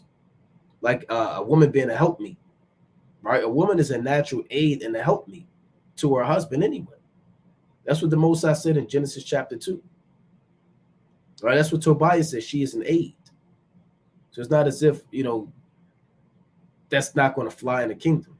And her husband is just going to be doing his own thing. But the woman, she say, I don't have to, serve you, or I don't have to listen to you. I'm going to just do my own thing too. It's out of order. Right? You got it, King. You got something on this? Okay, Con. Shalom, King. Could John chapter 21, verses 18 through 23 represent the men who will be killed for the truth in Jacob's trouble, I guess, and the men who be at save from Satan? All right, you see that? So I have to reword that a little bit just so we can answer correctly. We got to take our time when we put these questions in, so we can make sure we're giving everybody the right edification. Could John 21, 18 through 23 represent the men who will be killed for the truth in Jacob's trouble, and the men who be at save? I don't want to put words in this brother's question, so I'm gonna let the brother get back in there, and we'll move on till we get some more clarity on this question. All right, next question. All right, Revelation chapter 13 and 2. Can we break it down? Let's deal with it. Revelation chapter 13 and 2. Right? This is Revelation chapter 13 and verse 2. And the beast, I'm going to start at 1. And I stood upon the sand of the sea, and saw a beast rise up out of the sea, having 7 heads and 10 horns, and upon his horns 10 crowns, and upon his heads the name of blasphemy. So this beast is speaking about the Roman Empire. This is the same beast that you read about in Revelation, the 12th chapter. The only difference is in Revelation chapter 12, that beast is called a dragon, right? But it's called a great red dragon because it letting you know it's talking about the so-called white man. Then Revelation chapter 13, chiefly the Roman Empire. Then Revelation 13 and 1 is giving you that same beast, but it's giving you more attributes to let you know that this is indeed the Roman Empire. All right. Revelation 13 and 2. And the 7 heads is Greece, Rome, Spain, France, Germany, Russia, and Great Britain. Right. And your 10 horns is your modern day EU. Right. Verse 2. And the beast which I saw was like unto a leopard. Because the Roman Empire, they took the Greeks down in 146 BC at the Battle of Corinth. And they took on a lot of the attributes of the Greeks. They took on their gods. They took on their language. You understand? They took on their customs, how they dressed, right? How did they serve? So a lot of the stuff they picked up, they got it from the Greeks. All right. And it reads, because that's what the leopard represents. Even in Daniel, the 7th chapter, the Greek Empire is likened to a leopard with 4 heads and 4 wings of a fowl. And those 4 heads was Cassander, Lysimachus, Seleucus, and Ptolemy. So that same swift nature of a leopard, the Romans acquired as well. All right. And that same lifestyle of the Greeks, pedestry and wickedness they got from the ancient Greeks that ruled before them. That's what they're likening to the leopards. It reads, and his feet were as the feet of a bear. Now the bear are the Russians. Now even when you look up the Russian bear, that is the national symbol of Russia. You got pictures of bear with the Russian hat on with an AK-47 in his hand. He always has a Russian flag on. So the bear is the last part of this man's of the Edomite kingdoms that's going to be in power, because they're the ones that's going to take down America and fight against Yahushua, right? Gog and Magog, you read about in Ezekiel 38 and 39. So the feet is the end, right? The feet is the end of it, and that's going to be with the Russians. They're the bear. It reads, and his mouth as the mouth of a lion. Now the lion is the national symbol of England or Britain. The mouth is England because a lot of politics and a lot of how the system is ran with the Rothschilds and the Rockefellers, a lot of them, their headquarters originally was in England. All right, so they push a lot of this propaganda in the New World Order and a lot of the agendas for the race of man. It starts out in England. Even America is an offshoot of England. So their symbol is the actual lion. You can look it up. It reads, and the dragon gave him his power and his seat and great authority. And that starts with them still being that part iron and part clay, right? Because that Roman Empire is their final headquarters and a final source of strength and power. But also the spiritual demon Satan gives them their power as well, right? But it's really going into Rome. So it's different attributes of this beast from Rome, from Greece, from England, Russia.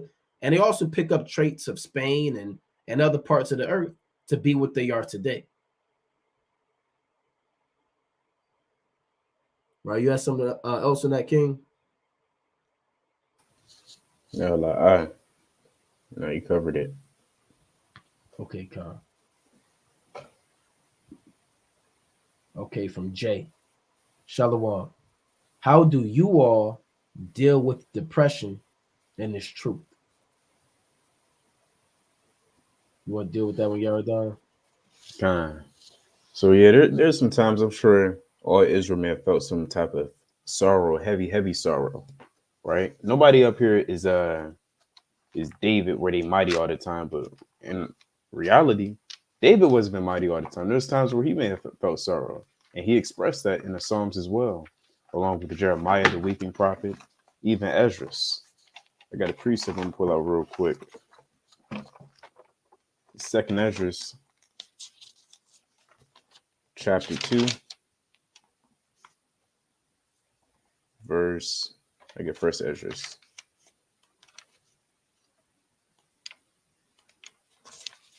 So and it reads. Hold on, Salakia. Which part I want? Just to express that Israel feels sorrow, and that's okay. But you don't want to hold on to that sorrow and just like let it destroy thee and say, woe is me, and feel that pity, you know, because that feeling is temporary. It's very much so temporary. Where is that in Esdras? He woke upon his bed with much sorrow. Oh, sorry. Like this other precept. This Psalm chapter 37. Fret not thyself because of evildoers, neither be thou envious against workers of iniquity. Right? Again, to my main point. Trust in the Lord and do good. So shalt thou dwell in the land, and verily thou shalt be fed. So when you're feeling sorrowful, you got to remember all the things that the Lord can do for you and all the things that the Lord did do for you. Right? You have to really remember the days of old. All right. And when I'm saying days of old, I'm referring to the things that the Lord may have performed. It's like the miracles the Lord performed in your life, or at least that's what I do sincerely. And I may actually go as far as to get a piece of paper and write out the things that the Lord did for me and the miracles that he performed and how much he provided for me. Let me get this other one. And it's a classic. It may be simple, but it hits home. The Psalms, bear with me.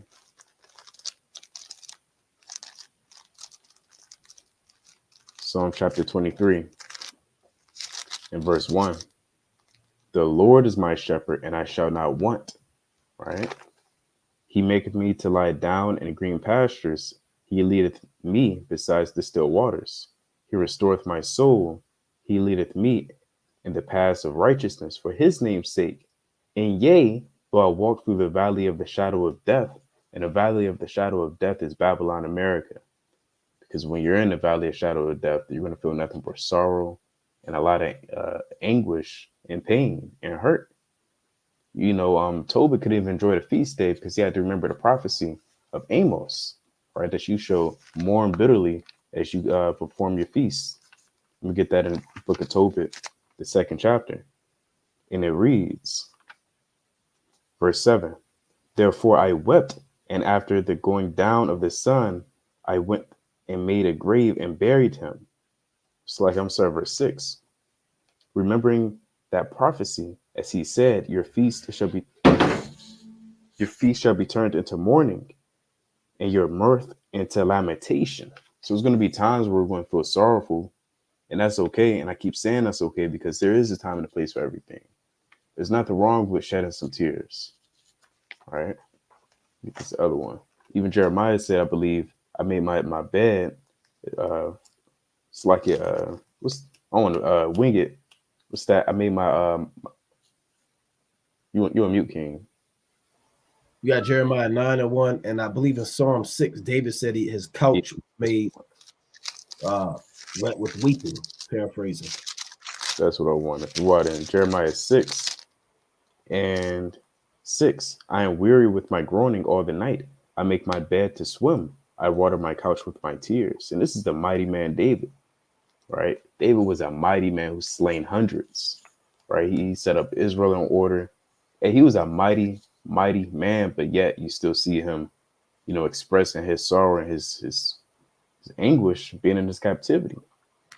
He said in verse 7, mine eye is consumed because of grief. It waxeth old because of all mine enemies. But this what he also said, depart from me, all ye workers of iniquity, for the Lord hath heard the voice of my weeping. And so when you weep and cry unto the Lord, the Most High is going to comfort you.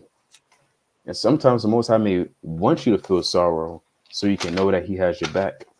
It's Sirach 35:15. And it reads this. I'll start up a little bit. 35 and verse. Yes, I get 15. Do not the tears run down the widow's cheek? Is not her cry against him that causeth them to fall? He that serveth the Lord shall be accepted with favor, and his prayer shall reach into the clouds. So the Lord is telling you what's going to happen when you righteously mourn, right? When you feel in that low spirit, right? If you sincerely cry unto the Lord, he's going to give you that spirit of understanding and give you that comfort. But he's not going to actually get off his throne and give it to you, right? He's expecting you to continue to read and have that faith, because through a lot of adversity, you become that mighty, mighty fine gold. And I'll get that next in Revelation. He will not accept any person against the poor man, but will hear the prayer of the oppressed.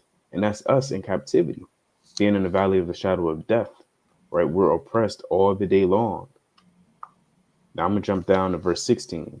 He that serveth the Lord shall be accepted with favor, and his prayer shall reach unto the cloud. The prayer of the humble pierceth the clouds until it come nigh.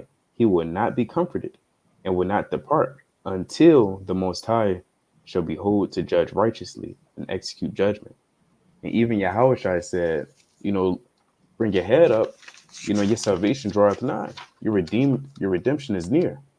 And that brings tears, tears of joy to our eyes, actually, right? That brings a smile upon our face when we see all these prophecies happening quickly and more rapidly as the day, continues. You're seeing war with Iran, war with Yemen, all these wars breaking out. When you see this, you should be happy. You should be happy because you understand that the Lord is fulfilling his promise.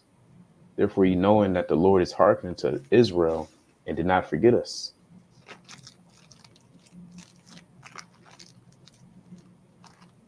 Before I go on, let me get this last one. It's Revelation chapter 3, verse. Where should I start? Well, I'll hold on that one. I'll hold it because I'm gonna keep going. You got something else? Yeah, I have one quick precept. Yeah, you got it. Yeah, this is a quick precept. This is Nehemiah chapter 8 and verse 10. Then he said unto them, go your way, eat the fat, and drink the sweet, and set portions unto them for whom nothing is prepared. For this day is holy unto Yahweh. Neither be ye sorry, for the joy of the Lord is your strength. So Nehemiah said that the joy of the Lord is your strength. When you're joyous and serving the Most High, that means you're more inclined to stay in the spirit. You're more zealous. You have more of a fervent desire to pray. You have more of a fervent desire to congregate, to read, to teach, to fast, to do the work of the Most High, because you're joyous when it comes to serve the Most High. Depression is a spirit. It's not just any kind of spirit. It's an evil spirit, right? It's a spirit sit down to try to take away your joy from serving the Most High. So if the joy of the Lord is your strength, depression is going to make you weak. And like Yaradan said, there's nothing wrong with having periods of sadness. The Lord strongly promotes us to enter into the house of mourning, right? The Lord said, by sorrow of the heart is made a strong, paraphrasing. So you want to enter into the house of mourning, but that goes into you understanding the difference between godly sorrow and depression. Depression isn't godly sorrow, right? The Lord said the sorrow of the world worketh death. So if you're depressed about bills, family relationships, your health, things, maybe things aren't going the way that you want them to go in life. Maybe it's financial, maybe it's money, maybe it's marital, maybe it's with your children, maybe, whatever the case, maybe it's something that happened in your childhood, maybe it's trauma, maybe your things to come you're worried about, then that's sorrow of the world. And that's slowly but surely it's eaten up like a leech, like a parasite, like a tapeworm. And it's eating slowly your strength in the Most High, slowly taking away little by little. And now you're getting weaker and weaker. Now you're closing the blinds. Now you stand in the bed. Now you block everybody on your phone. Now you flush your phone down the damn toilet. Now, hey, them spirits, if you don't control them, they start making you want to harm yourself. They go from taking away your joy to actually ready. These demons wants to kill you. See, a demon wants to destroy the image and the likeness of Yahweh Bashmi Yahushai. That's the job of a demon. See, the right-hand side knows that you are made in the likeness and the image of Yahweh Bashmi Yahushai. A demon wants to destroy that image. It wants to rip open the flesh of the image and likeness of God. It wants to harm your body. It wants you to inflict pain on yourself. It wants to destroy the very nature and essence of the Creator. That's his job, to get in your mind and eventually make you kill yourself. That's the job of a depression spirit. That's what these people, they'll blow their brains out, right? You know, that they'll hang themselves to inflict harm on themselves. So if you are dealing with depression, you have to first of all understand what depression is. A lot of times people normalize depression. Some people make it like it's a cool thing. I'm depressed, man. You know, like that's not a word that we just throw out there loosely. It's a heavy spirit that has to be fought. You know, it has to be fought. Now, let's go to Ecclesiasticus. Right? Let me pull this up on the screen. That's a heavy spirit that must be fought, because you have to understand what the purpose of depression is to do to you. Let's go to Ecclesiastes chapter 38. I'll probably get like two more Lord willing. Right? Ecclesiastes chapter 38 and verse 8. So like at 38 and 18, that's what I want. For of heaviness cometh death, and the heaviness of the heart breaketh strength. That's what we read in Nehemiah 8 and 10, that the joy of the Lord is your strength, but heaviness of the mind, it could eventually bring out death. Man. And once you die and you inflict pain on yourself, them demons, they have done their job. They're doing their job. You have to understand, you have to treat depression like a parasite. See, a lot of times in shows, they make light of it. You got the woman, she eating the ice cream. You watch the Nutty Professor here and there with a damn bowl of M&Ms, and they crying, they watching TV, and people, I'm gonna do it too, and I'm sad, I'm depressed. No, you got to treat it like it's an actual parasite inside of your heart or inside of your mind, ready to sift you out. And you have to pray, first and foremost, to Yahweh Bashmi Yahushai, that he removes that spirit from you. You know? And you have to actually pray to the Most High. Now, let's say you have people, brothers around you or sisters around you, which is not the case for everybody. But the Most High also said two are better than one. Right? And the threefold cord is not quickly broken. That's why it's important to gather together as a nation and to congregate, because the sadness that I'm feeling, I can be able to convey that and open up to a brother, and a brother can help me overcome that through the right precepts and the right counsel. Because everybody, depression is not rooted within the same matter. Some people are rooted in things to come that they're pessimistic about. Some people's depression is rooted in not having enough finances to help them overcome the next month. Some people's family is sick and they're depressed, not knowing if they're going to be healed, or they lost a loved one, or some people's marriage is out of order and they don't know if it's ever going to be the way they thought it would be. And everybody's depression lies in different roots. You understand? So having an outlet and having a congregation or brothers and sisters to reach out to also helps fare well, because those right precepts and wisdom will be given to you by the Most High to help you see the light at the end of the tunnel, help you overcome that kind of spirit. So along with that, along with praying, along with, like Yaradan was saying, you got to remember when you read Psalms. Let me get one more real quick. Right, this Psalms. Actually, let me read on in this, and I'm gonna get Psalm 78. This is Iraq 38 and 19. In affliction also sorrow remaineth, and the life of the poor is the curse of the heart. Take no heaviness to heart. Drive it away, and remember the last end. Forget it not, for there is no turning again.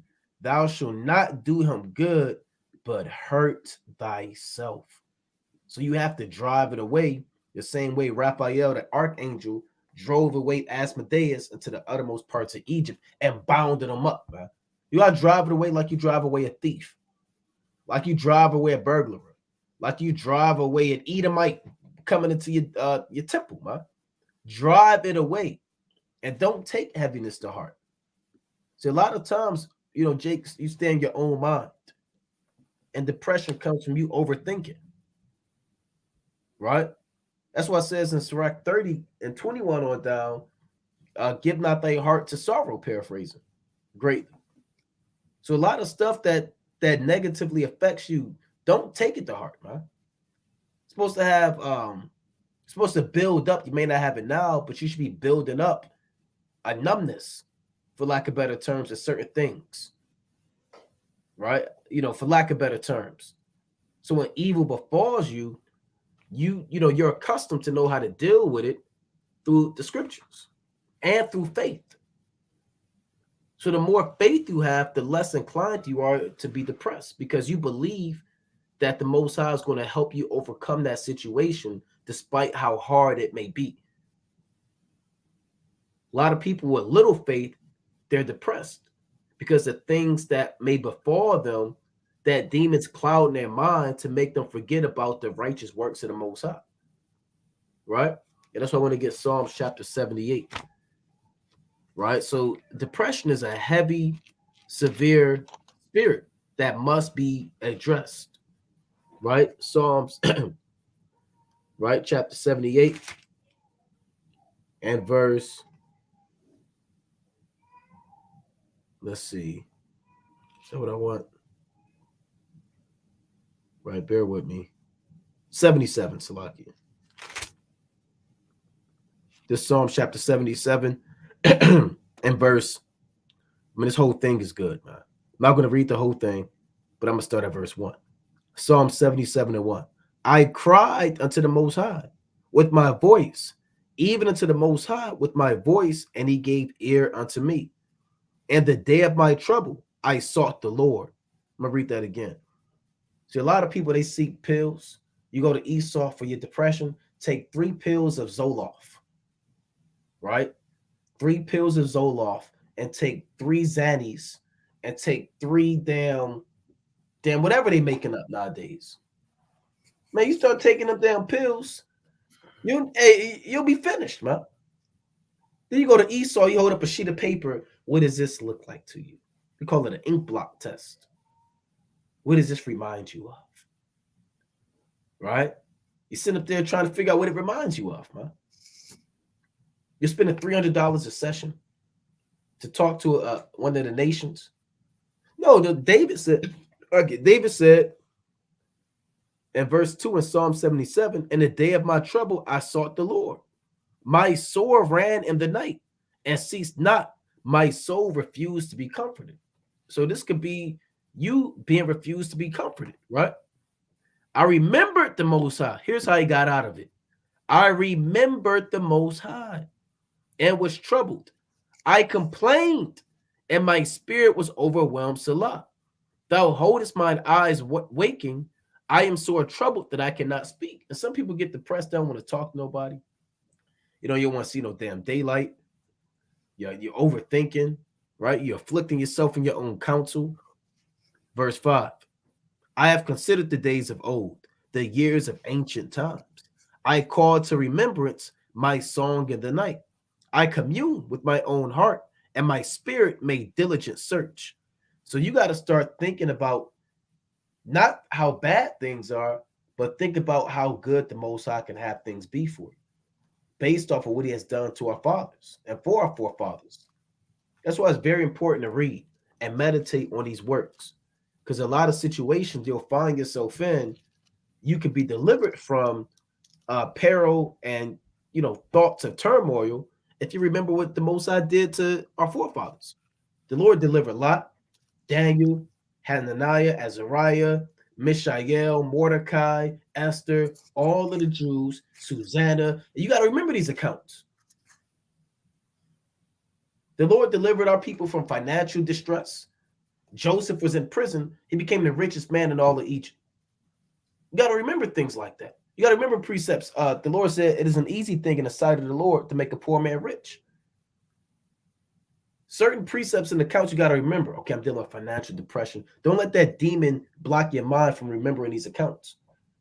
You might have marital problems and depression. Well, you got to remember the Most High, he heals many marriages, man. Right? The Most High had a Tobias and Sarah come together. Tobit and Anna got into it, but they still reconciled. Right? You have Isaac and you have Rebecca. You know, the Most High has many situations that can happen to help you, man. You know, you're worried about things to come. Well, you got the prophecies. Jeremiah 31, Jeremiah 30, you know, second Ezra's. But let me read on, get a few more. That's what this means in Psalm 77:6. I call to remembrance my song in the night. I commune with my own heart, and my spirit made diligent search. Will the Lord cast off forever? Will he be favorable no more? It's his mercy, clean, gone forever. Doth this promise fail forevermore? You might start having them thoughts, right? Or maybe the Most High not dealing with me. Maybe I'll never get out of this situation. Has the Most High forgotten to be gracious? Hath he in his anger shut up his tender mercies? Here's the point. And I said, this is my infirmity, but I will remember the years of the right hand of the Most High. I said, this is my infirmity, this depression, these thoughts, this pessimistic mind. That's my infirmity. My infirmity is not my back hurting. My infirmity is a mental infirmity, an emotional infirmity. But even in my infirmity, I will remember, what does it say? Psalm 77:10. And I said, this is my infirmity, but I will remember the years of the right hand of the Most High. I will remember the works of Yahweh. Surely I will remember the wonders of old. I will meditate also of all thy work and talk of thy doing. So, you know, that's a beautiful account about how a man's mind can take him elsewhere into a path of darkness. But if you don't remember the Most High and what he has done for you, like Yaradan said, you know, writing it down, you know, communicating, talking to somebody, these things are going to help you not have your mind, because the demons, their job is to blind you from anything and everything that has to do with the Most High. But if you start meditating on, you fighting that obscurity of darkness that the demons are trying to block you from, and you can access these great works that the Most High has done, is going to uplift you mentally and then uplift you physically. You know, what you got, it, King? God. It's in James 4th chapter, from whence comes wars and fightings among you, right? And I bring that out to say the Most High will put a certain spirit upon you just so you can fight it and be stronger. Right. That's why it says in Revelation chapter 3, verse 18, I counsel thee to buy me gold tried in the fire, that thou mayest be rich, and white raiment, that thou mayest be clothed, and that the shame of thy nakedness do not appear, and adorn thine eyes with eye salve, that thou mayest see. So the Most High wants a man refined, like it's like he tried and went through the fire and to become that fine gold. That's what the Most High wants. And to be that gold, I mean, you got to fight, you know. This is Sirach chapter 30, verse 23. Love thine own soul and comfort thy heart, remove sorrow far from thee, for sorrow hath killed many, and there is no profit therein. And you know, it's deep because let me start verse 22. The gladness of the heart is the life of man, and the joyfulness of a man prolongeth his days. And you know, joy is one of the fruits of the spirit. When you read in Galatians 5th chapter, let me get that. This is Galatians chapter 5, verse 22. But the fruit of the Spirit is love, joy, peace, long-suffering, gentleness, goodness, and faith, meekness, temperance. Against such there is no law. And now, as important as it is to exercise the fruits of the spirits towards your brothers, it's equally as important to exercise them among yourself. You still have to be filled with love. You have to have peace within yourself. You have to be long-suffering with yourself. You have to have that faith and that goodness and that meekness and temperance, right? So again, the opposite of depression really is joy and love, because What spirit and demon, or what demon I should say, wants you to be joyful? No demon wants you to be joyful and full of love. It also says in Sirach 30 and 23, love thine own soul and comfort thy heart. Remove sorrow far from thee, for sorrow hath killed many, and there is no profit therein. You got to ask yourself, well, what good will it do me if I'm just sad? I'm an old boy. I'm an old boy. That doesn't do you too much good. And if you ever feel that spirit falling upon you, got to ask yourself, does this profit me to be sad and sorrowful? Or I may even, you know, um, I would ask brothers when they like angry for no reason. I would ask them, "Do thou will to be angry?" Some emotions just not profitable. It's just spirits. A lot of spirits they just want to trigger you. But again, that's that James 4:1. That's those wars. That's the Lord maybe casting spirits on you to make you stronger, just to see if you're gonna fight. You know, and you fighting is going to reflect how much you want to be in this truth. Because if you just give up, cool, you didn't care too much. You didn't care enough. A warrior wants to fight to win, right? We want to fight for the Lord. He gave us the equipment. But if you cast down the equipment and the instruments to rebuke spirits and to fight demons and to remove, ungodliness, then you're going to be naked. But with that, I yield. God. And you know, when you read, let me read Deuteronomy 28 real quick. This is Deuteronomy chapter 28 and 65. And among these nations shalt thou find no ease, neither shall the sole of thy foot have rest. But the Lord shall give thee there a trembling heart and failing of eyes and sorrow of mind. So the Most High said that, hey, look, this thing is going to happen, man. Don't think that it won't happen. Part of the curses is being depressed. Part of the curses is being mad for the sight of thine eyes, which thou shalt see. And 28 and 34. A trembling heart and sorrow of mind. Right? But that's why the scriptures say, drive it away. Right? Certain spirits, you drive it away. It may come to you because it's part of the curse, but you can drive certain spirits away, man, through faith. And remember the end. Don't let that thought try to settle in and creep into you, man. Pour out your soul to the Most High. I see brother brought up Hannah. Hannah poured out her soul before the Most High. Pour out your soul before the Most High, man. And sometimes, man, Jake, you just need to get out, man. Get out the damn house.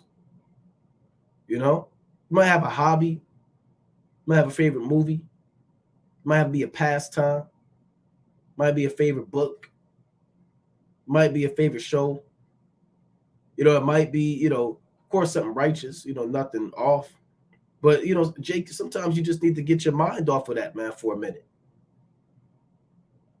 Right? Now, it's not going to cure it, but, that's a temporary relief. But the cure is what brothers are going into as well. Huh? You have power to cast out these spirits at the end of the day anyway. Not just scoffing spirits and wicked spirits, right? But all manner of spirits, anger, depression, wrath, folly, sex, spirits, and lust. You can cast all these spirits out, right?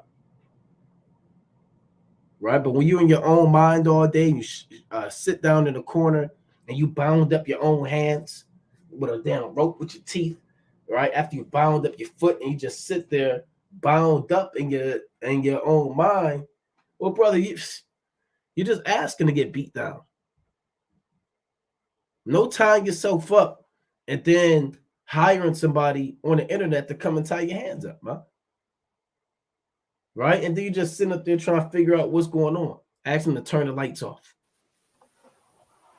And put on the saddest music. See, them demons want you to play sad music too. Jake, sad music, man. They want you to play the saddest music you could think of. Rod Wave. Yeah. Yeah. I guess he does sad music. Yeah, he do a lot of sad music, and Jake like listening to it. And they listen to him and drink lean or Future. I don't know. Someone else. I think it was Future. You be having that depressed music. Yeah, my woman, my B left me. Some I don't know.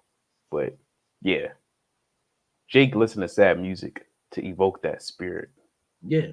And these demons like darkness. They want you to be in darkness all the time, man. They just set That's up the environment for you to kill yourself, man. Straight up.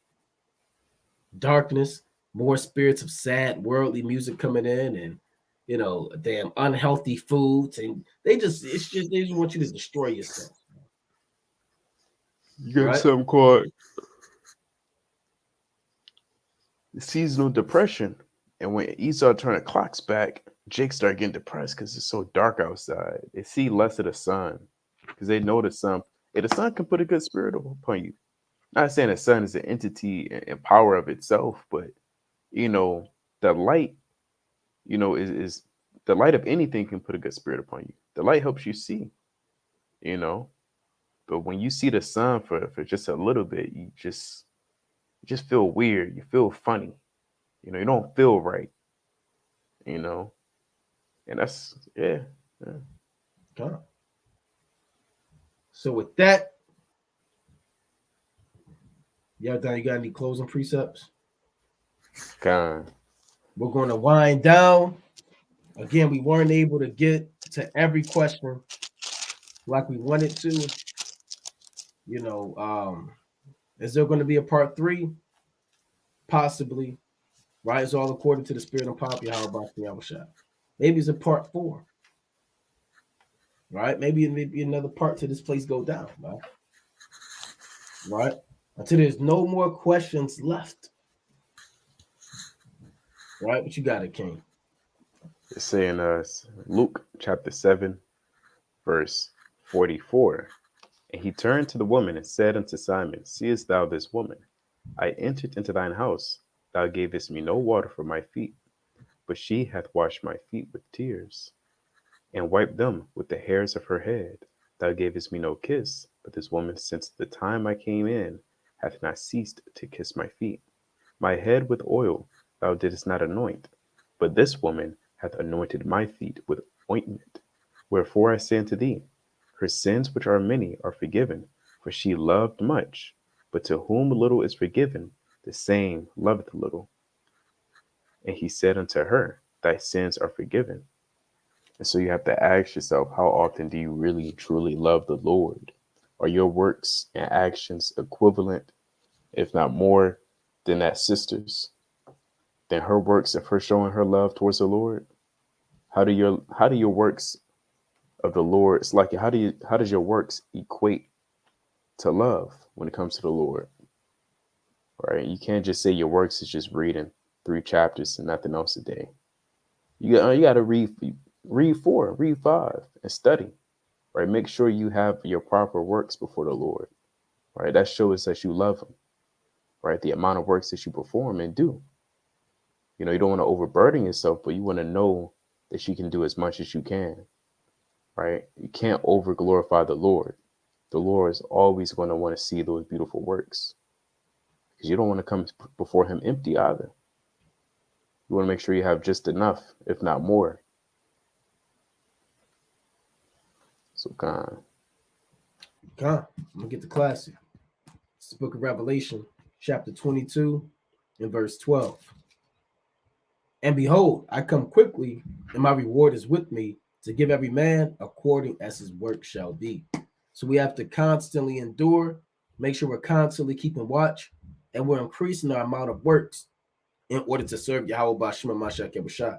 We should be building up our faith and building up our works when it comes to pushing this truth, serving the Most High, working out our own salvation, not trimming our ways, not setting up idols and stumbling blocks within our heart on a day-to-day, week-to-week basis, but being pure and being holy without spot and without blemish as much as we can in the land of the living. So with that, we're going to close up, giving, of course, our honor and glory to Yahweh Bashima Mashak Malak Yabushai, for the Naquan, Brother Yardan, Shalom. Kwam Yashab. Shalom.